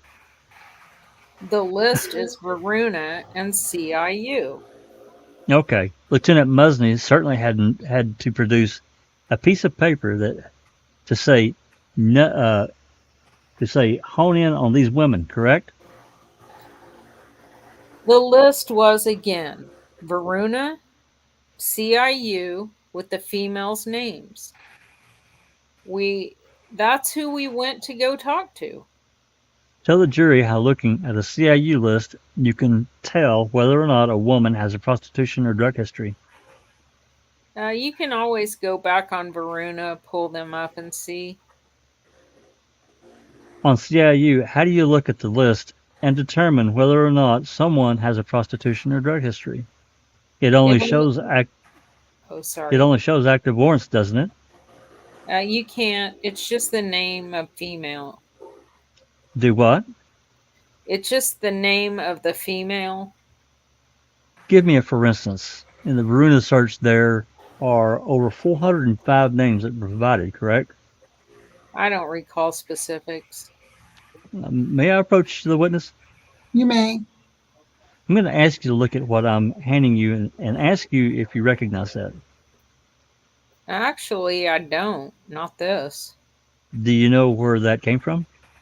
Actually, I don't. Okay, would it surprise you to learn that there's over 405 people listed on that Veruna list? For what? That Officer Holtzclaw ran during the year. No. So I'm assuming that from what you're telling this jury that you talked to every one of those people. We talked to several. How many men did you interview in this case that were alleged A few. sexual assault victims? Only one alleged, but it was deemed false. Someone came forward, made a false allegation against, or at least you believe it might have been false. So you didn't file that one, right? Right. He said it was false. Did you charge him? No. Didn't charge him with making a false report? He didn't make an actual police report in the end. He was just making a comment, so we checked it out just to see, just like what we do. But he certainly didn't regurgitate that to anyone in a law enforcement capacity, such as you or any other detective. He never said that he was molested in any way, correct? That's correct. He admitted that whatever you heard on the streets was untrue. Yes. Okay. Now, there's also 395 names of alleged victims on the list, correct? I don't know about this specific list you're talking about. You recall contacting approximately 22 people, and 22 females that Officer Holtzclaw had either run on CIU or Varuna, and you talked to them, and they said nothing happened. Yeah, easily that many. Okay, well, did you record all those? If they said they weren't assaulted, no. We had a Uh-oh. list of like I know around 33 women that said that nothing happened. Okay. You have a list of 33 women that said nothing happened, correct? That's correct. And you didn't record any of those conversations, correct? Don't believe so, no. Okay. Well, did any of them say something did happen? No, not on the ones that denied anything happened. Carla Raines. My God. Yeah, I was just exactly thinking the same What thing. the She hell? said nothing happened 5 times, but let's keep going. Anyway, okay. And there have been some women who claim things happened that you could absolutely 100% verify didn't happen, correct? Yes. For instance, Officer Holtzclaw was put on leave when they said it happened, correct? That's correct, yes. And they were actually lying to you, correct? That's correct. Okay. On on the 35 women that you're saying that you talked to that said absolutely nothing happened, where's that list? I don't have that list. I'm not aware that was the list. Okay. Oh, Did you jeez. did you maintain a list of all women who denied anything inappropriate happened? I believe that there was something that was kept. I believe Detective Davis, I would give her the names, and I believe that she put it together in a Word document. Okay. Do you and so you would agree with me when you now on all the women who have stated absolutely nothing happened in their contact with Officer Holtzclaw, you're able to verify that he did actually run their names, or had run them on Varuna or CIU, correct? That's correct. And after they told you that in fact Officer Holtzclaw did absolutely nothing inappropriate and nothing sexually had happened, certainly you made a report to that effect, did you not? I believe I did. Okay. So in each of these 35 individuals, we're going to have a case number, or under Sergeant or under Officer Holtzclaw's case, it'll all be under his case number, where you've made a report of each and every woman that denied anything inappropriate happened. I think what I did was just cross them out. Like going down through the Varuna list, contacted them, cross them out. I think that's what I did instead of report individual. Okay. You understand the differences between crossing someone out and making a report, don't you? Yes, that's why I corrected it. Uh-huh. Okay. So there's no list that exists, or no report exists, of any of the women who denied anything inappropriate happened or denied anything happened to them at all. There's no report made on those women, is there? Just the Word document, I guess you could say it's a report that Detective Davis put together. We joined in of the women that said that nothing happened. So, yes, you could say there's a report. Okay. Okay. So I can say that there is a report. Let me ask you this. For instance, did you interview a lady by the name of Paula Birmingham? It's possible. I talked to a lot of women. Well, whenever you interviewed Paula Birmingham and she denied anything inappropriate ever happened between her and Officer Holtzclaw during his stop, certainly you made a report of this particular day. You met Miss Birmingham at this particular location, these particular people were present, and she denied anything inappropriate happened, and I'll find a report to that effect. I don't believe so. It's probably on that Word document list, just that I just So you didn't make a report, is that what you're saying? no. Okay. And so you wouldn't have made a report on Tina Mosley either. These names, I'm not recalling. Are you not recalling because they simply said that absolutely nothing happened? Yes, Did you tell them while you were interviewing them that when they denied anything happened, did you tell them that Officer Holtzclaw is a really bad guy? I don't recall. Well, you didn't record it, so I don't have anything to compare it to. So I'm asking you, did you tell him that he's a really bad guy? I could have. Okay. And then did you tell them that you also possess this list that's rather lengthy of women that he allegedly did assault? Did you tell them that? Everything that I did with the 13 alleged victims, I did with all of them. It's very vague, and I was just trying to get the truth. So my question is this. So whenever they would tell you nothing happened, we know you didn't make a report, correct? Yes, So, and we know you didn't record it, correct? that's correct. So how am I supposed to go back and verify anything that you're saying here today? You're more than welcome to go talk to the women. They denied anything happened. So is that the way, but when they denied it happened, did you tell them again that Officer Holtzclaw is a bad guy and you got a long list? I could have. And it just wouldn't break them and they wouldn't come forward with anything. Is that what you're saying? I wasn't trying to break them. Okay. They weren't saying what you wanted to hear. No, I was just there to see if they were a victim or not, like the 13 women that will testify here. Well, tell the jury, really, as a lead detective on this, as one of the lead detectives on this case, how is it fair, just fair, how is it fair to Officer Holtzclaw for you when you go out and you talk to individuals and they say absolutely nothing happened and you have in your possession AVL, CIU logs, and everything showing he certainly did come into contact with them because you know that for a fact. How do you justify to Officer Holtzclaw and to this jury that you did a thorough and confident investigation if you wouldn't even make a report saying you interviewed individuals and they denied anything happened? I think it would be in his best interest if a female said that nothing happened, like the 33 did. It didn't really go into his favor when the 13 said that they were assaulted. That's not what he asked. So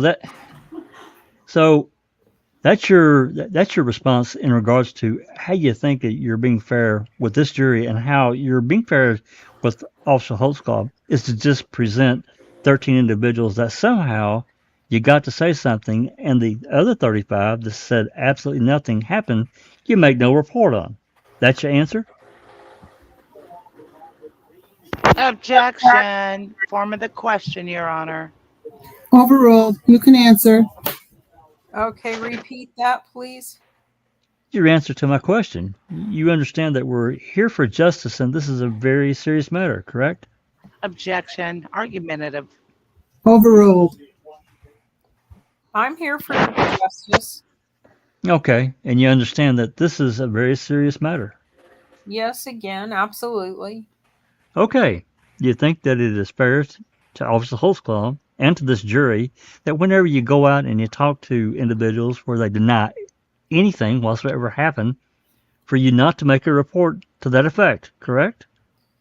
Yes, I'm here to testify that those women, nothing happened to them. That's what they told me. That's not what he asked. Again, and you think it's fair to not only go out and do that, but to absolutely or obviously not even audio record those individuals? That's correct. That's fine. No, it's not. And really, the only way we even know that this happened is that you went off of a Varuna list that contains over 400 names and a CIU list that contains approximately the same number, correct? Yes. Okay. And we still don't have a specific list that exists today by this Lieutenant Muzney that says these are the women that I got off Varuna and CIU that either have a prostitution or drug related arrest. We have no such list, correct? Again, it's the Varuna and the CIU list. Okay, and you're playing word games. But if there is another list that exists that you compiled out of Varuna and CIU that says these are the women we need to focus in on and we need to go talk to. You keep saying that there's a list. The list is CIU You said there was a list. and Varuna. You said that there was a list that Lieutenant Muzney put together, and you were very specific about it. That he went in there and looked for anyone that had a prostitution history or drug history, correct? The list is Varuna and CIU. Okay. When I look at Varuna and I look at the list that's been provided by the DA's office, this simply has a Varuna name. It just says someone's name was run through the Varuna and doesn't tell me anything else. You can pull up the name in Varuna, and there's the name and everything associated with that person. Unfortunately, the jury can't pull up the name in Varuna. I can't pull up the name in Varuna. The judge can't pull up the name in Varuna. Only you can pull up the name in Varuna, correct? Right, and I'm telling you exactly what happened. Okay. And again, as you would pull up these names, and I'm asking specifically, and I know this sounds like I'm quibbling, but you have testified that there was a list cited off Varuna and CIU of women that had prostitution and drug-related arrest. Did you not testify to that? Again, I testified to its Varuna and CIU. Okay, just so we're crystal clear, there is no list, a separate list, that identifies these women as having prostitution or drug-related arrest, correct? And again, not quibbling, CIU and Varuna is the list of the women that we went off of. See, he's never denied one time that there's a separate list. He's never denied it. No, he's just I suspect he's there just is, fucking around. and they Well, don't there want to give is. it to you. There And is a list. See, there you go. And again, not quibbling. I'm sorry. 17. Okay, when I look at then I'm just going to ask you to explain it to me. When I look at the list of CIU that Officer Holtzclaw ran for approximately a year, when I look at that, how can I determine whether or not a person has been arrested for drug or prostitution related arrest? You would just go into Varuna, each individual person. We have the means. You don't have the means, but we have the means to go in there and look. So each female was looked at in such a manner through Varuna. So, and at the same time, you're looking at each of these females. You didn't sit there and write their names down, drugs or prostitution. Write them down so you'd know which ones to contact out of the 400. No, you said 400 male and female, correct? Yeah. Yes. On the list you have? Okay. So we can eliminate the males. You didn't talk to the males. We did not talk to the males. So in all, the women, there's over 200 women that exist on those lists. As you would go through there, and you'd click on the screen in Varuna that no one else has access to in this courtroom, other than law enforcement, and you would determine that they either had a prostitution or a drug-related history. Then you would just remember that. You just remember that, correct? You wouldn't create a separate list of these are the women that I want to talk to. Lieutenant Musney went through there, and on each one, from what I understood, went into the Varuna, looked at their past history, but we checked out every female. Reason we didn't talk to the males is because Officer Holtzclaw only victimized women only. Okay, that's your belief, correct? Me and 13 victims. How does he Okay. know that if they didn't talk to the males? That's right. Yeah, Okay. May I approach, Your Honor? Yes. He's a seasoned detective here. Didn't ask him that question, and I'll challenge the record of exactly what I asked him, and he harpooned me on purpose as a seasoned detective. And what he just said is totally improper, that he assaulted these women, and the women believe it too. And I asked for a mistrial. Okay, mistrial overruled. Pass the witness, Your Honor. That was Anything a fast further? ruling. Yeah, no kidding. Yes, Your Honor. So the list that you went from were the Varuna list and the CIU list? that's correct. And are there male and female names contained on both the Varuna and CIU lists? Yes. Your Honor, I'd object to the form. It's all leading. Overruled as to that question. And just to be clear, the Varuna system is what gives you information as to someone's prior criminal history through Oklahoma City Police Department. That's correct. And the CIU list is whenever you're running someone for warrants. Yes. So when you go through the CIU list, what is your understanding as to how the females were located that you went and interviewed and that Detective Davis went and interviewed? Just because you run a person in Varuna, that doesn't mean you ran through CIU and vice versa. So we had to begin with the Varuna list. Of course, you have to start somewhere, and then we moved to the CIU list and found other females that were ran. And you checked their history, or Lieutenant Musney, to your understanding, checked their history on Varuna to determine who had drug and prostitution history. That's correct. But is there any separate list of these women you have other than the Varuna and CIU list? No. Wow.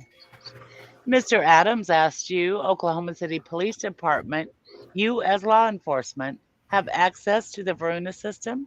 Yes. Mr. Adams does not. Mr. Gregory does not. I do not. That's correct. Were Varuna reports or criminal history from Oklahoma City Police Department furnished for each of the 13 victims in this case to counsel? Yes. And there was also another list compiled that was the list of women who stated, no, nothing happened. Yes, that's correct. Mr. Adams had asked you about whether you had interviewed one male with respect to Officer Holtzclaw's case. Do you remember that question? Yes, I do. And when I say interviewed one male as being a potential victim. Yes. And he also asked you specifically whether or not a charge of making a false police report had been filed against that male. Do you remember that question? That's correct. Were there females in this case who made police reports that you were able to verify were false based on the Oklahoma City Police Department records that we've talked extensively to this jury about? Yes. And have there been charges of filing false police reports filed against some? That's correct. There has been. May I have a brief moment, Your Honor? Are you aware, Detective Gregory, that if defense counsel asks for a criminal history on any witness involved in this case, that we have to give it to them? Yes. I'll pass the witness. Just on those areas, Your Honor. Again, this list has come up. I'm going to ask you to read a report and ask you if this refreshes your memory.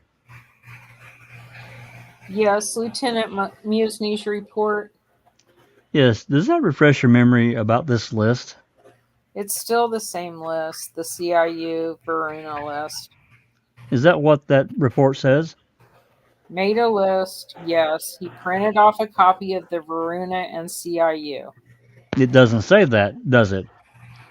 Well, no, it just says made a list. That's the list. I'm telling you what it is. It says he made a list of what? Women. Quit playing games. What does it say? Objection on hearsay grounds, Your Honor. Judge, he's sitting here playing word games. Okay, you can ask a leading question. Does it not say that he made a list of individuals for you to contact that either have a prostitution or drug history? He made a list. He said Is that what it says? he was specifically looking. Objection, hearsay, Your Honor. Overruled. You can answer. Does it say Lieutenant Musney say that he made a list, L-I-S-T, of women that either had a drug or prostitution history, period? Objection. May we approach, Your Honor? Come up. Your Honor, it's hearsay. He's asking him a question from Lieutenant Musney's report that Lieutenant Musney has written in Lieutenant Musney's report. The question, the witness to ask that question to would be Lieutenant Musney, not Detective Gregory. It's offered for the truth of the matter asserted, and no hearsay exception applies. Overruled. Cool. You may answer the question. Does it not say in that report that Lieutenant Musney made a list, L-I-S-T? You get that, blockhead? L-I-S-T, of the women that have prostitution and drug-related histories. It says I was specifically looking for women who had either a drug history and or a history of prostitution. Keep going. Then it says I then made a list of women who I felt we needed to contact. He made a list. He said he made a list. The list is the Verona Oh my CIU. God. I told you guys this is bad. He said he made a list. Does it not say that? Objection, asked and answered.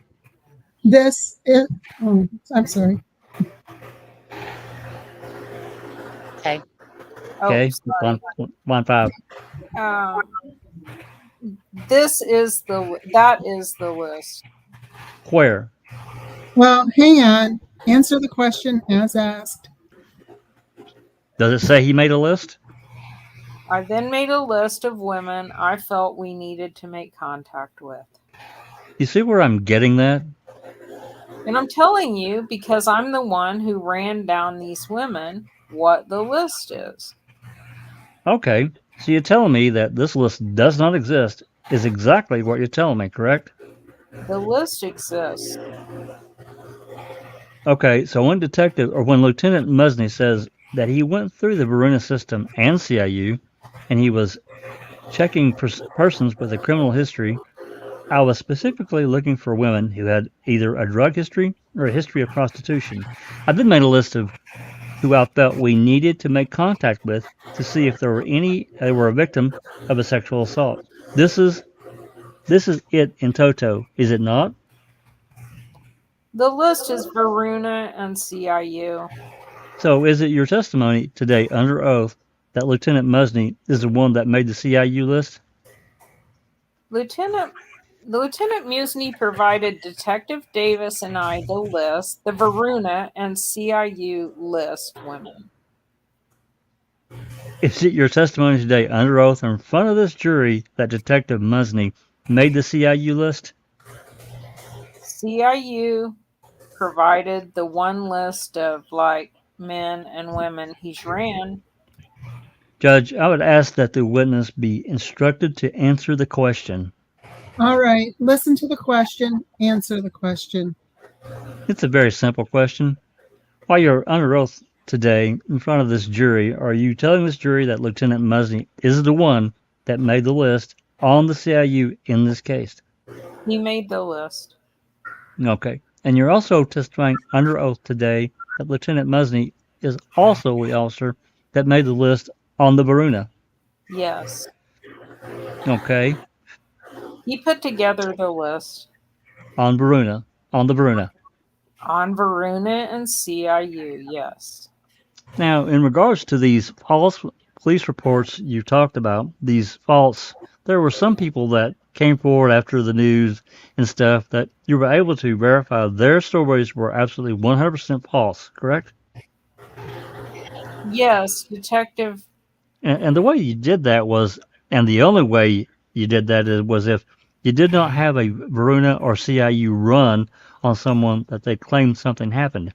If you couldn't show that they came into contact with Officer Holtzclaw, then they became a defendant in a case as opposed to a witness, correct? No, we just. Well, and even though we didn't have Varuna or CIU or anything like anything like that, like Miss Liggins, we didn't have that. We just had to investigate it further. Okay, well, then tell the jury, let's just take one of them. Which one do you want to take that was filed as filing a false police report? Her name's slipping my mind. I believe it's Parker. I could be off on the name. And tell the jury about Miss Parker. Who was that? Well, and again, I mean, I might be wrong with the name. We had a female who came forward who claimed she was sexually assaulted by Officer Holtzclaw. Told her to come on in, sat down with her for the interview. She kind of gave the same details as Miss Liggins' case at 50th and Lincoln. She said she was stopped by Officer Holtzclaw, taken to a different location. He then had laid his gun on the hood while searching her. Things just wasn't adding up at all. After that interview, went and looked for, during the time period, checked AVL, Varuna, nothing was matching up. Went and talked to her again. She ended up at the end just admitting that she lied all about it. And so we did charge her for making a false police report. So she's not the only one that came. And again, you couldn't verify any of their stuff with Varuna, ABL, or CIU, correct? That was part of the investigation and talking to her, yeah. Well, tell the jury about anyone else you filed on. That's the only one that I specifically did.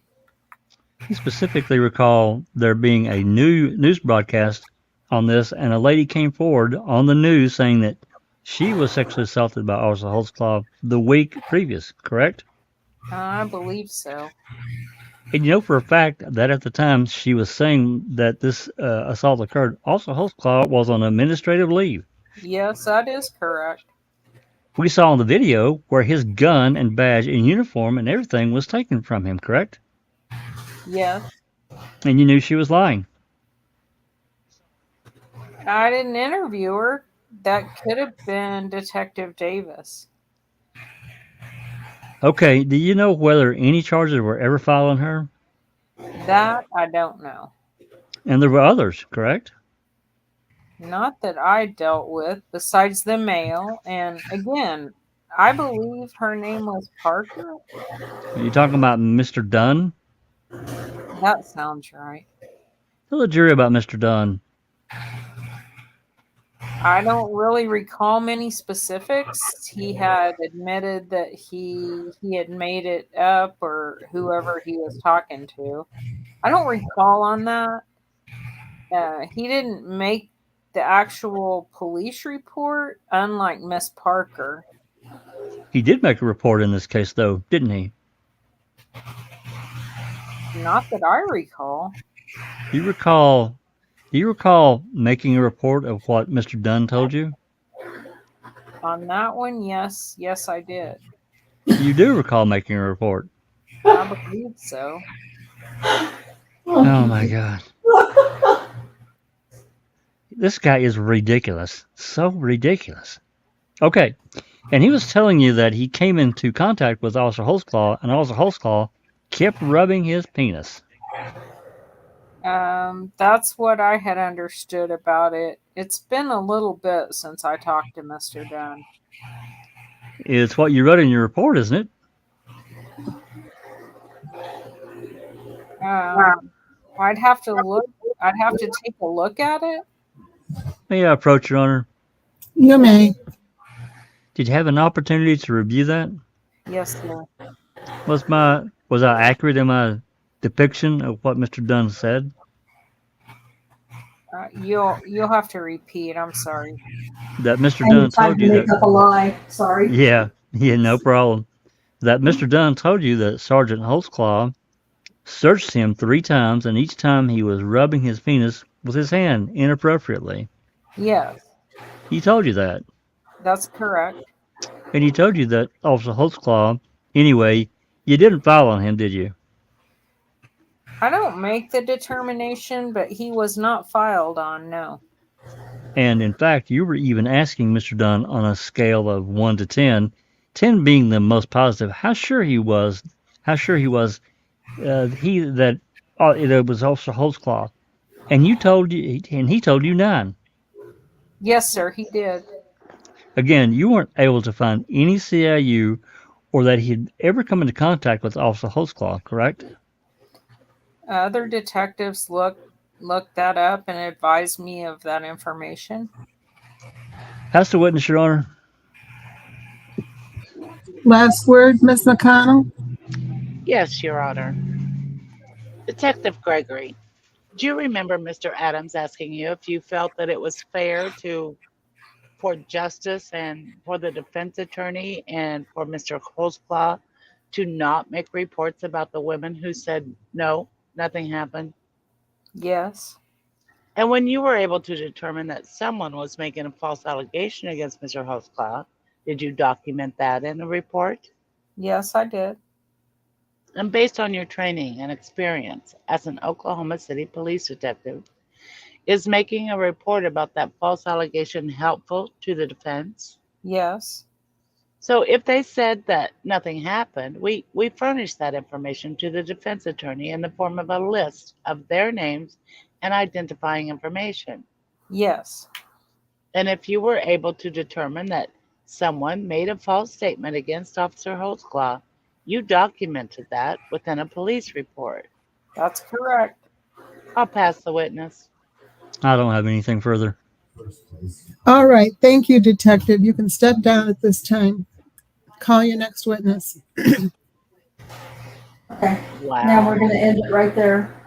Wow. Wow. Wow. Isn't that frustrating as fuck? Oh my God. If it wasn't put- obvious to that jury that he was lying his ass off and playing games and being evasive, I don't know what else they could take from that. Yeah, it was So, pretty and rough. then how do you believe a word he says after that through the rest of the entire trial? That's Yeah. insane. That's exactly right. That's exactly what I was thinking. Yeah, How could you because believe? How could you believe anything he says? I And I don't. just put in the live chat what I think of Mr. Mr. Detective here.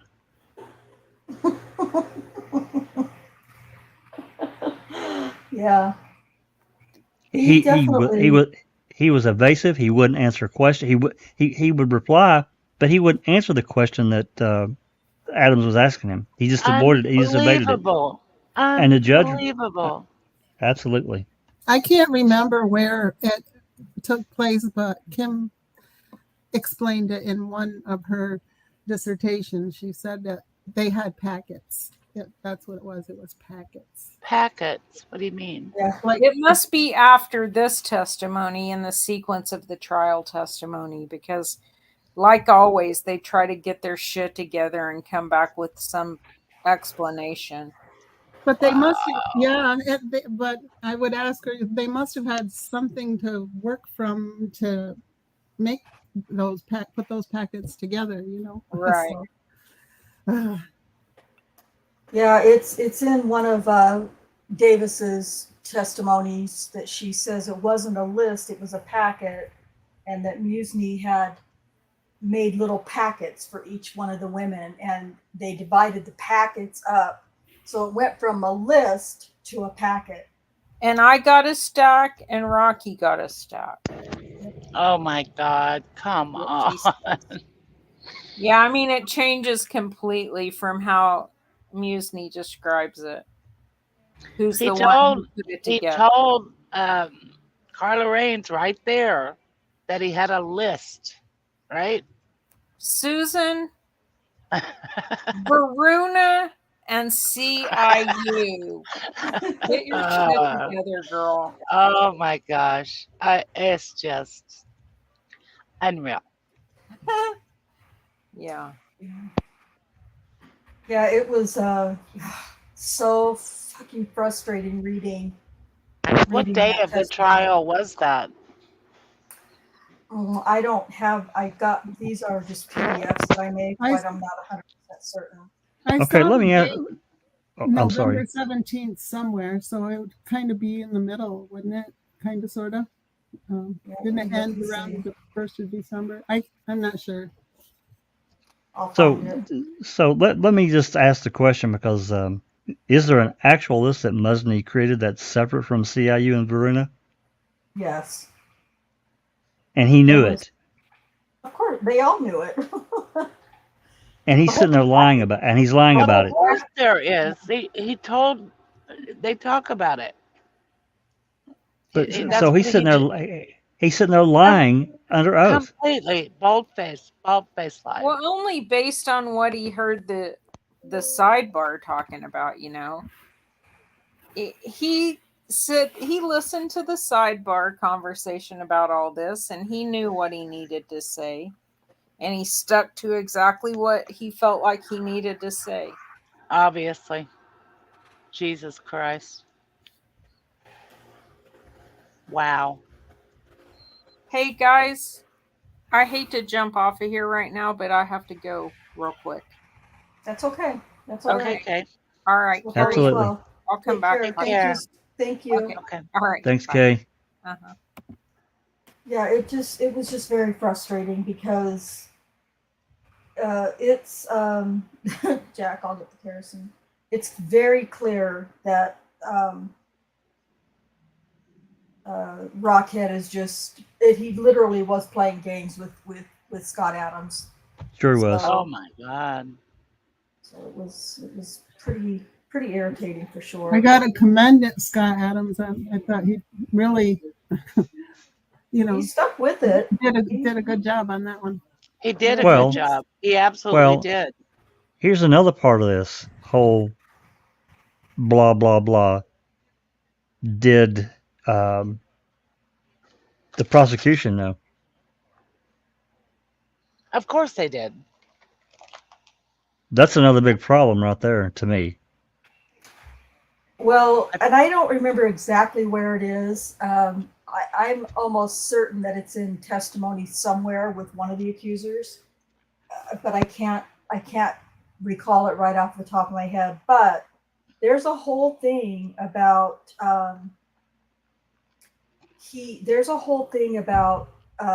whether or not something was delivered to the defense, and the defense said, no, I never got it. I asked for the, and I know we talked about it a little bit in this one, but there's a bigger thing because it comes out somewhere that there was some shenanigans with the in the DA's office, the secretary or something in the DA's office, removing a timestamp and all kinds of stuff that went. Cherie, do you remember that storyline? I remember that happening in another case connected with with the Prater's office. Yeah, and maybe it was. Go ahead. Aaron Brock or something. I can't remember, but yeah, there was. Yeah, well, at any rate, there's something somewhere that talks about the DA's office being very, very shady with information being received in their office. The DA's office said, no, we never received it, or whatever the case was. And And then we came to find out that the secretary at the front office who does Right. the time stamping and stuff had torn off the label or something like that. Did we lose you, And Rhonda? am I gone? Lose me? I can hear her. I can hear can her. too. Oh, okay. Anyway, it's just basically, whichever case it was, showing and proving the lies and deceit from the DA's office, and they were shady. And that argument went back and forth more than once with with Giger and Scott Adams about what was asked for and what was received and what wasn't. And Yeah. I have no reason to believe that Scott Adams is lying at all about not receiving stuff that he asked for. And if I'm not mistaken, we're going to hear more about that in another Well, accuser's trial. I really wish he would have said to Detective Gregory, are you flat out lying to me that no other list exists except for CIU and Varuna? yeah, Yeah. Serious. It was so obvious. absolutely. Well, the reason I was asking those questions is because when it's finally actually revealed that there is another list, to me, Scott Adams should have. I don't know how it works in Oklahoma, but whatever the process is, that he would make some kind of reporting the prosecution to the state bar or whatever they're, Yeah. because Yeah. this is a big deal. You got an officer up here, a lead detective, lying on the stand. This is a I big also deal. think it should have been in jury instructions. If it came out during the trial that it actually existed, I don't know. Exactly. Yeah, the only place we really know that a list existed is through Brian Bates. Because Oh, he has all the discoveries, or he had all that discovery. So that's the only place. We never get an admission from the state that they So ever had a list. Brian Bates actually has the list? I don't know if he has the list in Discovery. Cherie, do you know if he has it? No, I don't. Whatever But I know, what is on his podcast. That's the first time I heard about a list that didn't exist, So he was referring to this. Now I know, well, this part of the transcript, I thought. I don't know if Brian saw or had the list, or if he saw the list. I don't know. But he talks about it. That's where we get the information about the list. The truth about the list, I should say, is in Brian Bates' podcast. So I highly recommend, if you haven't already, I highly recommend going to Holtzclawtrial.com and put those in the chat again. And Brian or Bates Investigates podcast, because that's where we get the information. And I believe that information because Brian Bates was the what do they call it? The investigator on the case, on Daniel's defense. So I'm going to put those links in the chat. Let's see. Can somebody grab it from my chat and put it in the foul play chat for me, please? yeah, no problem. Can we foil the? They said that the list doesn't exist, and when Kim Davis testifies at some point in one of her testimonies, she says that they destroyed the packets because she turns it from a list to packets. And so in one of her trial testimonies, she says, when Scott Adams asks her, "Where's your packets?" Well, we destroyed those. Why did you destroy them? Well, there was no need to keep them. There sure as fuck is a need to keep them. Are you kidding me? God. Oh, it was so frustrating. And it's just, but again, there's so we can't FOIA them because they have been destroyed, JD. But that's a great question, a great suggestion. So, but all right, Cherie, do we know who comes next? Yeah, well, in the trial, they were going to Florine next. But I don't, and as far as the Bates, I have to look. Okay. So Carla Raines, part 1 and 2, and then in Bates Investigates podcast, they talk about the arrest, Daniel Holtzclaw's arrest, because that happened to be just 9 years ago on the 21st, just a couple days ago. It was 9 years ago that he was arrested. Next one up, then is Rosetta. Oh boy, Rosetta Great. Fun. She's always a lot of fun.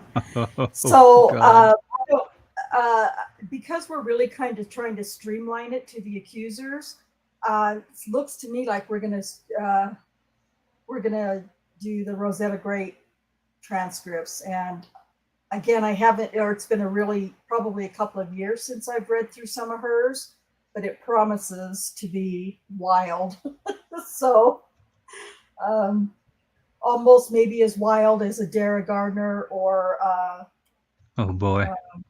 Tabitha Barnes, if I'm not, because Rosetta Great is out there, like she's just way out there mentally, and so hers is going to be very, very, I would imagine it'll be very interesting.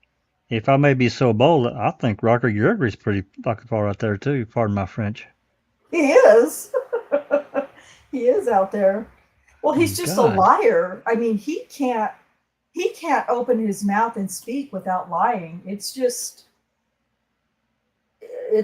disgusting how he can just lie so easily. He doesn't do it well. I'm not saying he lies well. But No, he's not really good at it. He just No. keeps doing it and Yeah. not batting an eyelid about it.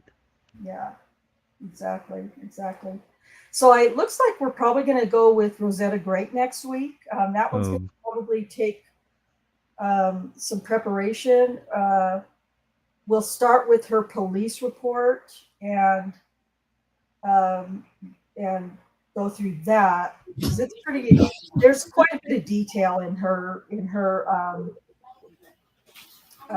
accusation, and there's actually 2 interviews. If you look on YouTube under Holtzclaw trial on YouTube or Bates Investigates on YouTube, you can find both of Rosetta Great's jailhouse interviews when she talks to Kim Davis and Valerie Holman. And Rosetta Great is a master manipulator, because this lady can tell a lie and you believe it because she's that much of a professional liar.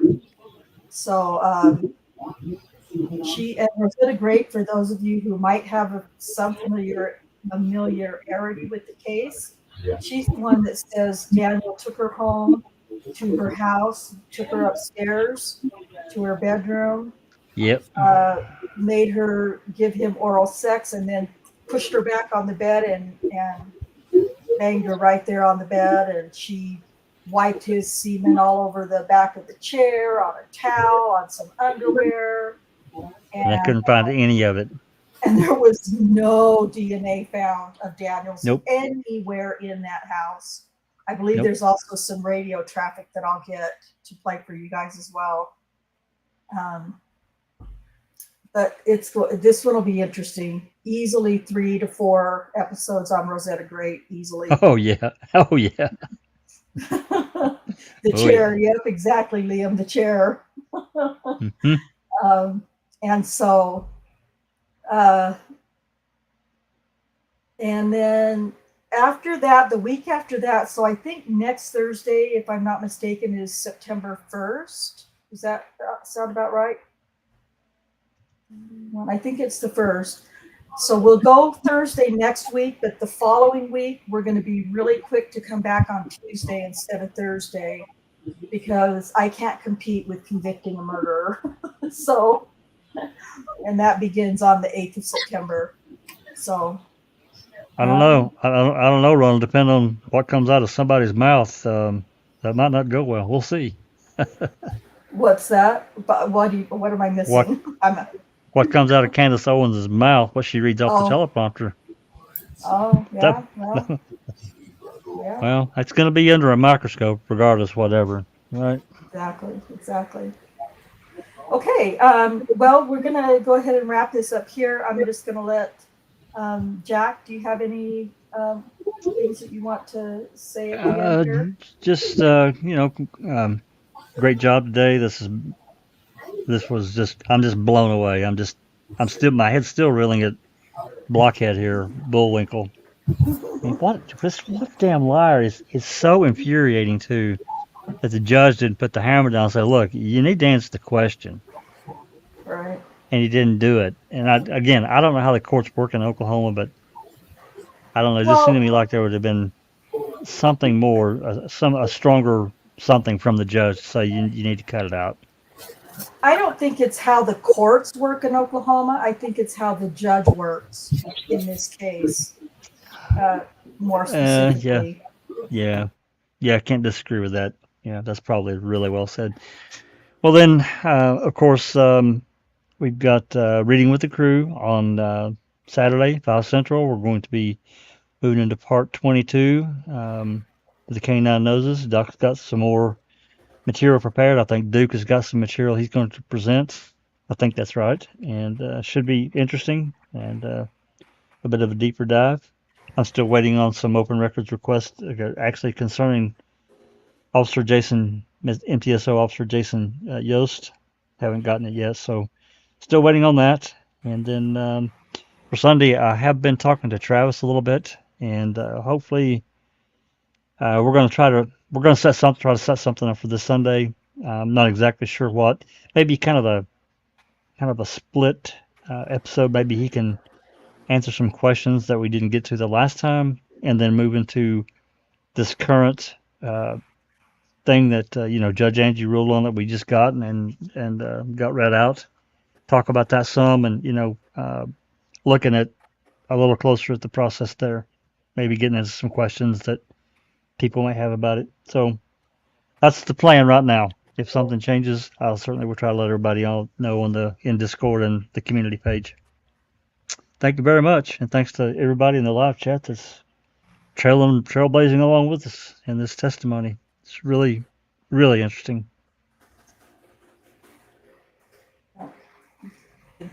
Thank you, Jack. Yep. Susan, what other comments do you have? I'm just really appalled at Rocky Gregory, what he just did there. It's just, to me, just unbelievable that he got away with that. Like Jack said, the judge should have made him answer that question. Yeah. It was obviously playing games, and Scott Adams called him on it, but it's just unreal. Yeah. Unreal. I don't know how those jurors could believe anything Rocky said after that. It was so obvious what he was doing. He was lying. Yeah. So that's all I've got. That's sad. It is. It's sad and it's tragic because we have an innocent man in prison now because of it. Because of that one part. I mean, the whole case is sad and tragic, but that's just the one case alone. All aboard the bullshit express. Thanks, Leo. Well, if he's willing to do that right there in front of the jury, the judge, and just act that way, and it's just belligerent and arrogant to me. And if that's, I don't know, I just think it's terrible. And he didn't care. He didn't care at all. Well, the whole reason behind him not wanting to admit to that list is the way they went about finding these victims. That's and exactly how the right. whole case was put together. They Exactly. knew that it was a backward investigation and it was done completely wrong. And So yeah, he couldn't admit that Yeah. to the jury that that's the way it went. Yes, because that would have shown, and I get really frustrated when people, one of the most common questions that we get is, well, how can 13 women lie? Well, because 13 women, he preyed on, these poor Black women in these low rent, these low economic, socioeconomic neighborhoods with prostitution and drug histories, and he preyed on them. No, number one, that was the sector that Daniel worked in, was that area of Oklahoma City. Number two, he didn't choose anyone. That was done by Lieutenant Musney. He's the one who went through Varuna and CIU and compiled that list of women. He was the one who was the racist, if you want to look at it that way. He was the That's one right. who was being racist. He was the one who chose only the Black Yeah. women, only That's the right. poor Black, it was him, not Daniel. And And that's the fact that they stated in the trial that Daniel did not sexually assault any men. How do they know? They didn't talk to any men. How can they say that as a truth? Yeah, How can that's they right. say that he only went after Black prostitute drug addicts if they didn't talk to every single woman on that list? That's right. Right. And I thought Scott Adams made a good point when he said, "How fair is it to Mr. Holtzclaw?" Yeah. Me too, Alice. I think that's what we all say. How fair is it to Mr. Holtzclaw that you didn't write even a brief summary of a report for all of the women who said nothing happened? That's exactly right. Because Right? that's a fair defense for Daniel. These 13 said that it did, but here's 35 or 40, because I think it was closer to 40. Exactly. These In the- 13 women were willing to lie. There were another 33 Yes. that didn't. It didn't. Yeah. Exactly. Well, and I think back to that. Well, exactly. There was a couple of interviews in the interview room there when I think one Kim Davis was talking to. I don't remember which one it was, and she says, "Well, talking about skin color," and this witness or alleged victim said, "Oh, darker than me." Well, wait a minute, Houston, we have a problem here, a major Yeah. one. And then there's another interview where Bullwinkle is talking to one, and they're done, and they're walking down the hall, but the recorder was still running. And she basically said, "Well, that was enough," or something to that effect. Basically, even if he didn't do anything, it's still That bad, right? Yeah, go that ahead. was Shardarian Hill, and that was with and we'll get into hers. I don't think we've really ever talked about Shardarian Hill yet. He was found not guilty on Shardarian Hill, but still. But Well, I mean, the to me, other one that that goes you're to talking that. about is Sherry Ellis. She's the one who said it was a Black cop and that his skin tone was lighter than her own. Right. She's Was also darker. the one Or His darker. who was skin tone darker was than her own. darker. Yes. It's Yeah. those flashing lights, Yeah, those They- lights they wash Wash out. out. They make they do make all people sorts of blonde things. hair. To me, it just shows this underlying tone of how disingenuous these detectives were. It's so clear to me. I mean, maybe I'm a little too jaded, but I don't think I am. I'm trying to, look No. at this from 50,000 feet, and to me, that's exactly, this is exactly how he acted here during this testimony. He wouldn't answer the question. Right. Anyway, And he wasn't made to. that's correct. And that's when Scott Adams needed to continue saying, "Objection, Your Honor, non-responsive. Can you instruct the witness to please answer the question?" Absolutely. And there was a little bit of that back and forth, and then finally at the end, Gregory says, "Yes, it was a list." Was that so fucking hard? Just say it at the beginning because you made this big ordeal. How many pages? 8 pages of it was Varuna and CIU and Varuna. You know, it was just so obnoxious and time wasting and like you said, Jack, disingenuous. And there's just you know, I'm just frustrated. I wish I could get more people to pay attention to what we're doing because we're giving you guys the trial transcripts. We're showing you the police reports. We're playing, you know, well, we're playing parts of different recordings that we have that anybody can get actually, you know, from the internet as far as record, you know, the videos and stuff like that because Brian Bates has them on his YouTube channels. And you know, we're reading parts of trial transcripts that we, well, not parts of, the entire transcript, and you know, of each individual accuser. At least so far we've been able to do that. And you know, there's nothing it's just if people who think that Daniel is guilty or they're sitting on the fence would pay attention to some of what we're presenting, like some of these other channels are doing a good job,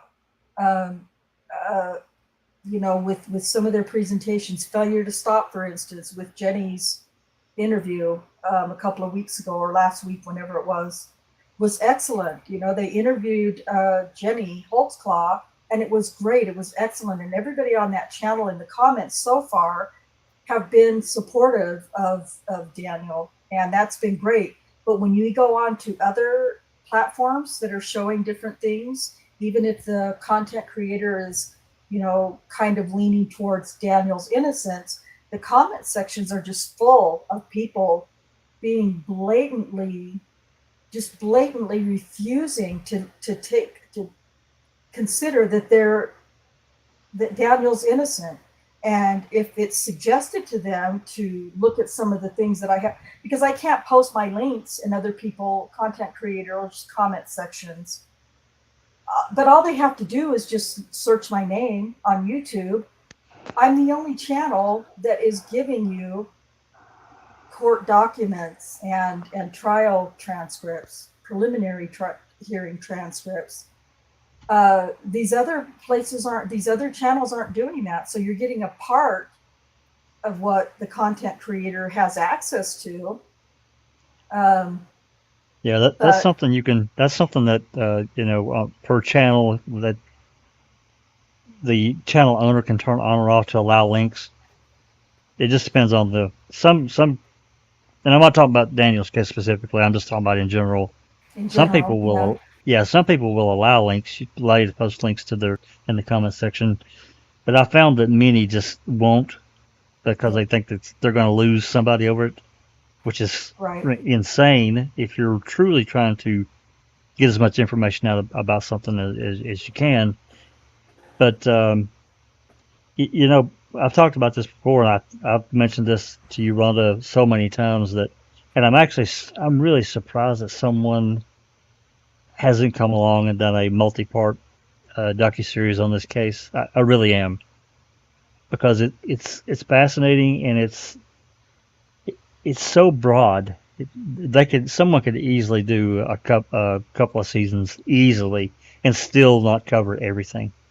There's so much information, and it's so clear to me that this was done to Daniel and hold him as a scapegoat, so that the city, let's say city police in Oklahoma City, could say, "Hey, look what we did. We've got a white cop here. We're throwing him under the bus for you. Okay, please don't burn our city down." And I'm not saying that as a racist thing. I'm not. I'm just saying that's what I see, because they were so fearful. I mean, they allowed these people around the courthouse while the trial was going on, basically wanting to, you know, hang Daniel out to dry or by his neck, whatever. They were angry about a lot of things going on in the country that need to be corrected. I agree. Reform needs to happen. Positive reform needs to happen in policing and so forth. But to allow that during trial where the jury can hear it, really? How's that fair? How's that fair to Daniel? It's not at all. That should have been That should have been not allowed at all because that detracts from the actuality of the case. Anyway, I'm getting off track here. I'm really surprised someone hasn't done a documentary, Rhonda, and I suspect someone will. That's what this case needs, a good documentarian to cover the case. Yeah, I agree. We agree completely. So, anybody has any ideas? Or I haven't written to Netflix because it wouldn't be Netflix that would be doing it. But I did try to reach out to the MAM producer or writers, and Laura and Maura. Yeah. And that maybe that guy, is it Joe Berlinger or somebody who Joe did Berlinger, yeah. Richard Yeah. Glass up in West Memphis 3? West Memphis 3, yeah. Okay, so I know Susan's got to run, and Kay's had to leave, and I'm hungry, and so we're going to wrap it up here. But me too. like this, huh? Me too. Oh, and Jack. Well, I know, yeah, I know Jack's hungry too. It's past everybody's bedtime or dinner times. Maybe James says in foul play, maybe the CAM people will do it after their project fails. I wouldn't let the CAM people anywhere near Daniel's case if I could help it. No way. I don't trust them. But anyway, so like I said, we'll start with Rosetta Great next week. It should be very interesting and eventful. And then the following week, we'll turn right around and start with on Tuesday so that we don't run into an issue with convicting a murderer possibly being streamed somewhere. So if nobody has anything left in the comments or on the panel, we're going to go ahead and say goodnight to everybody, and we'll see you next time. Peace out.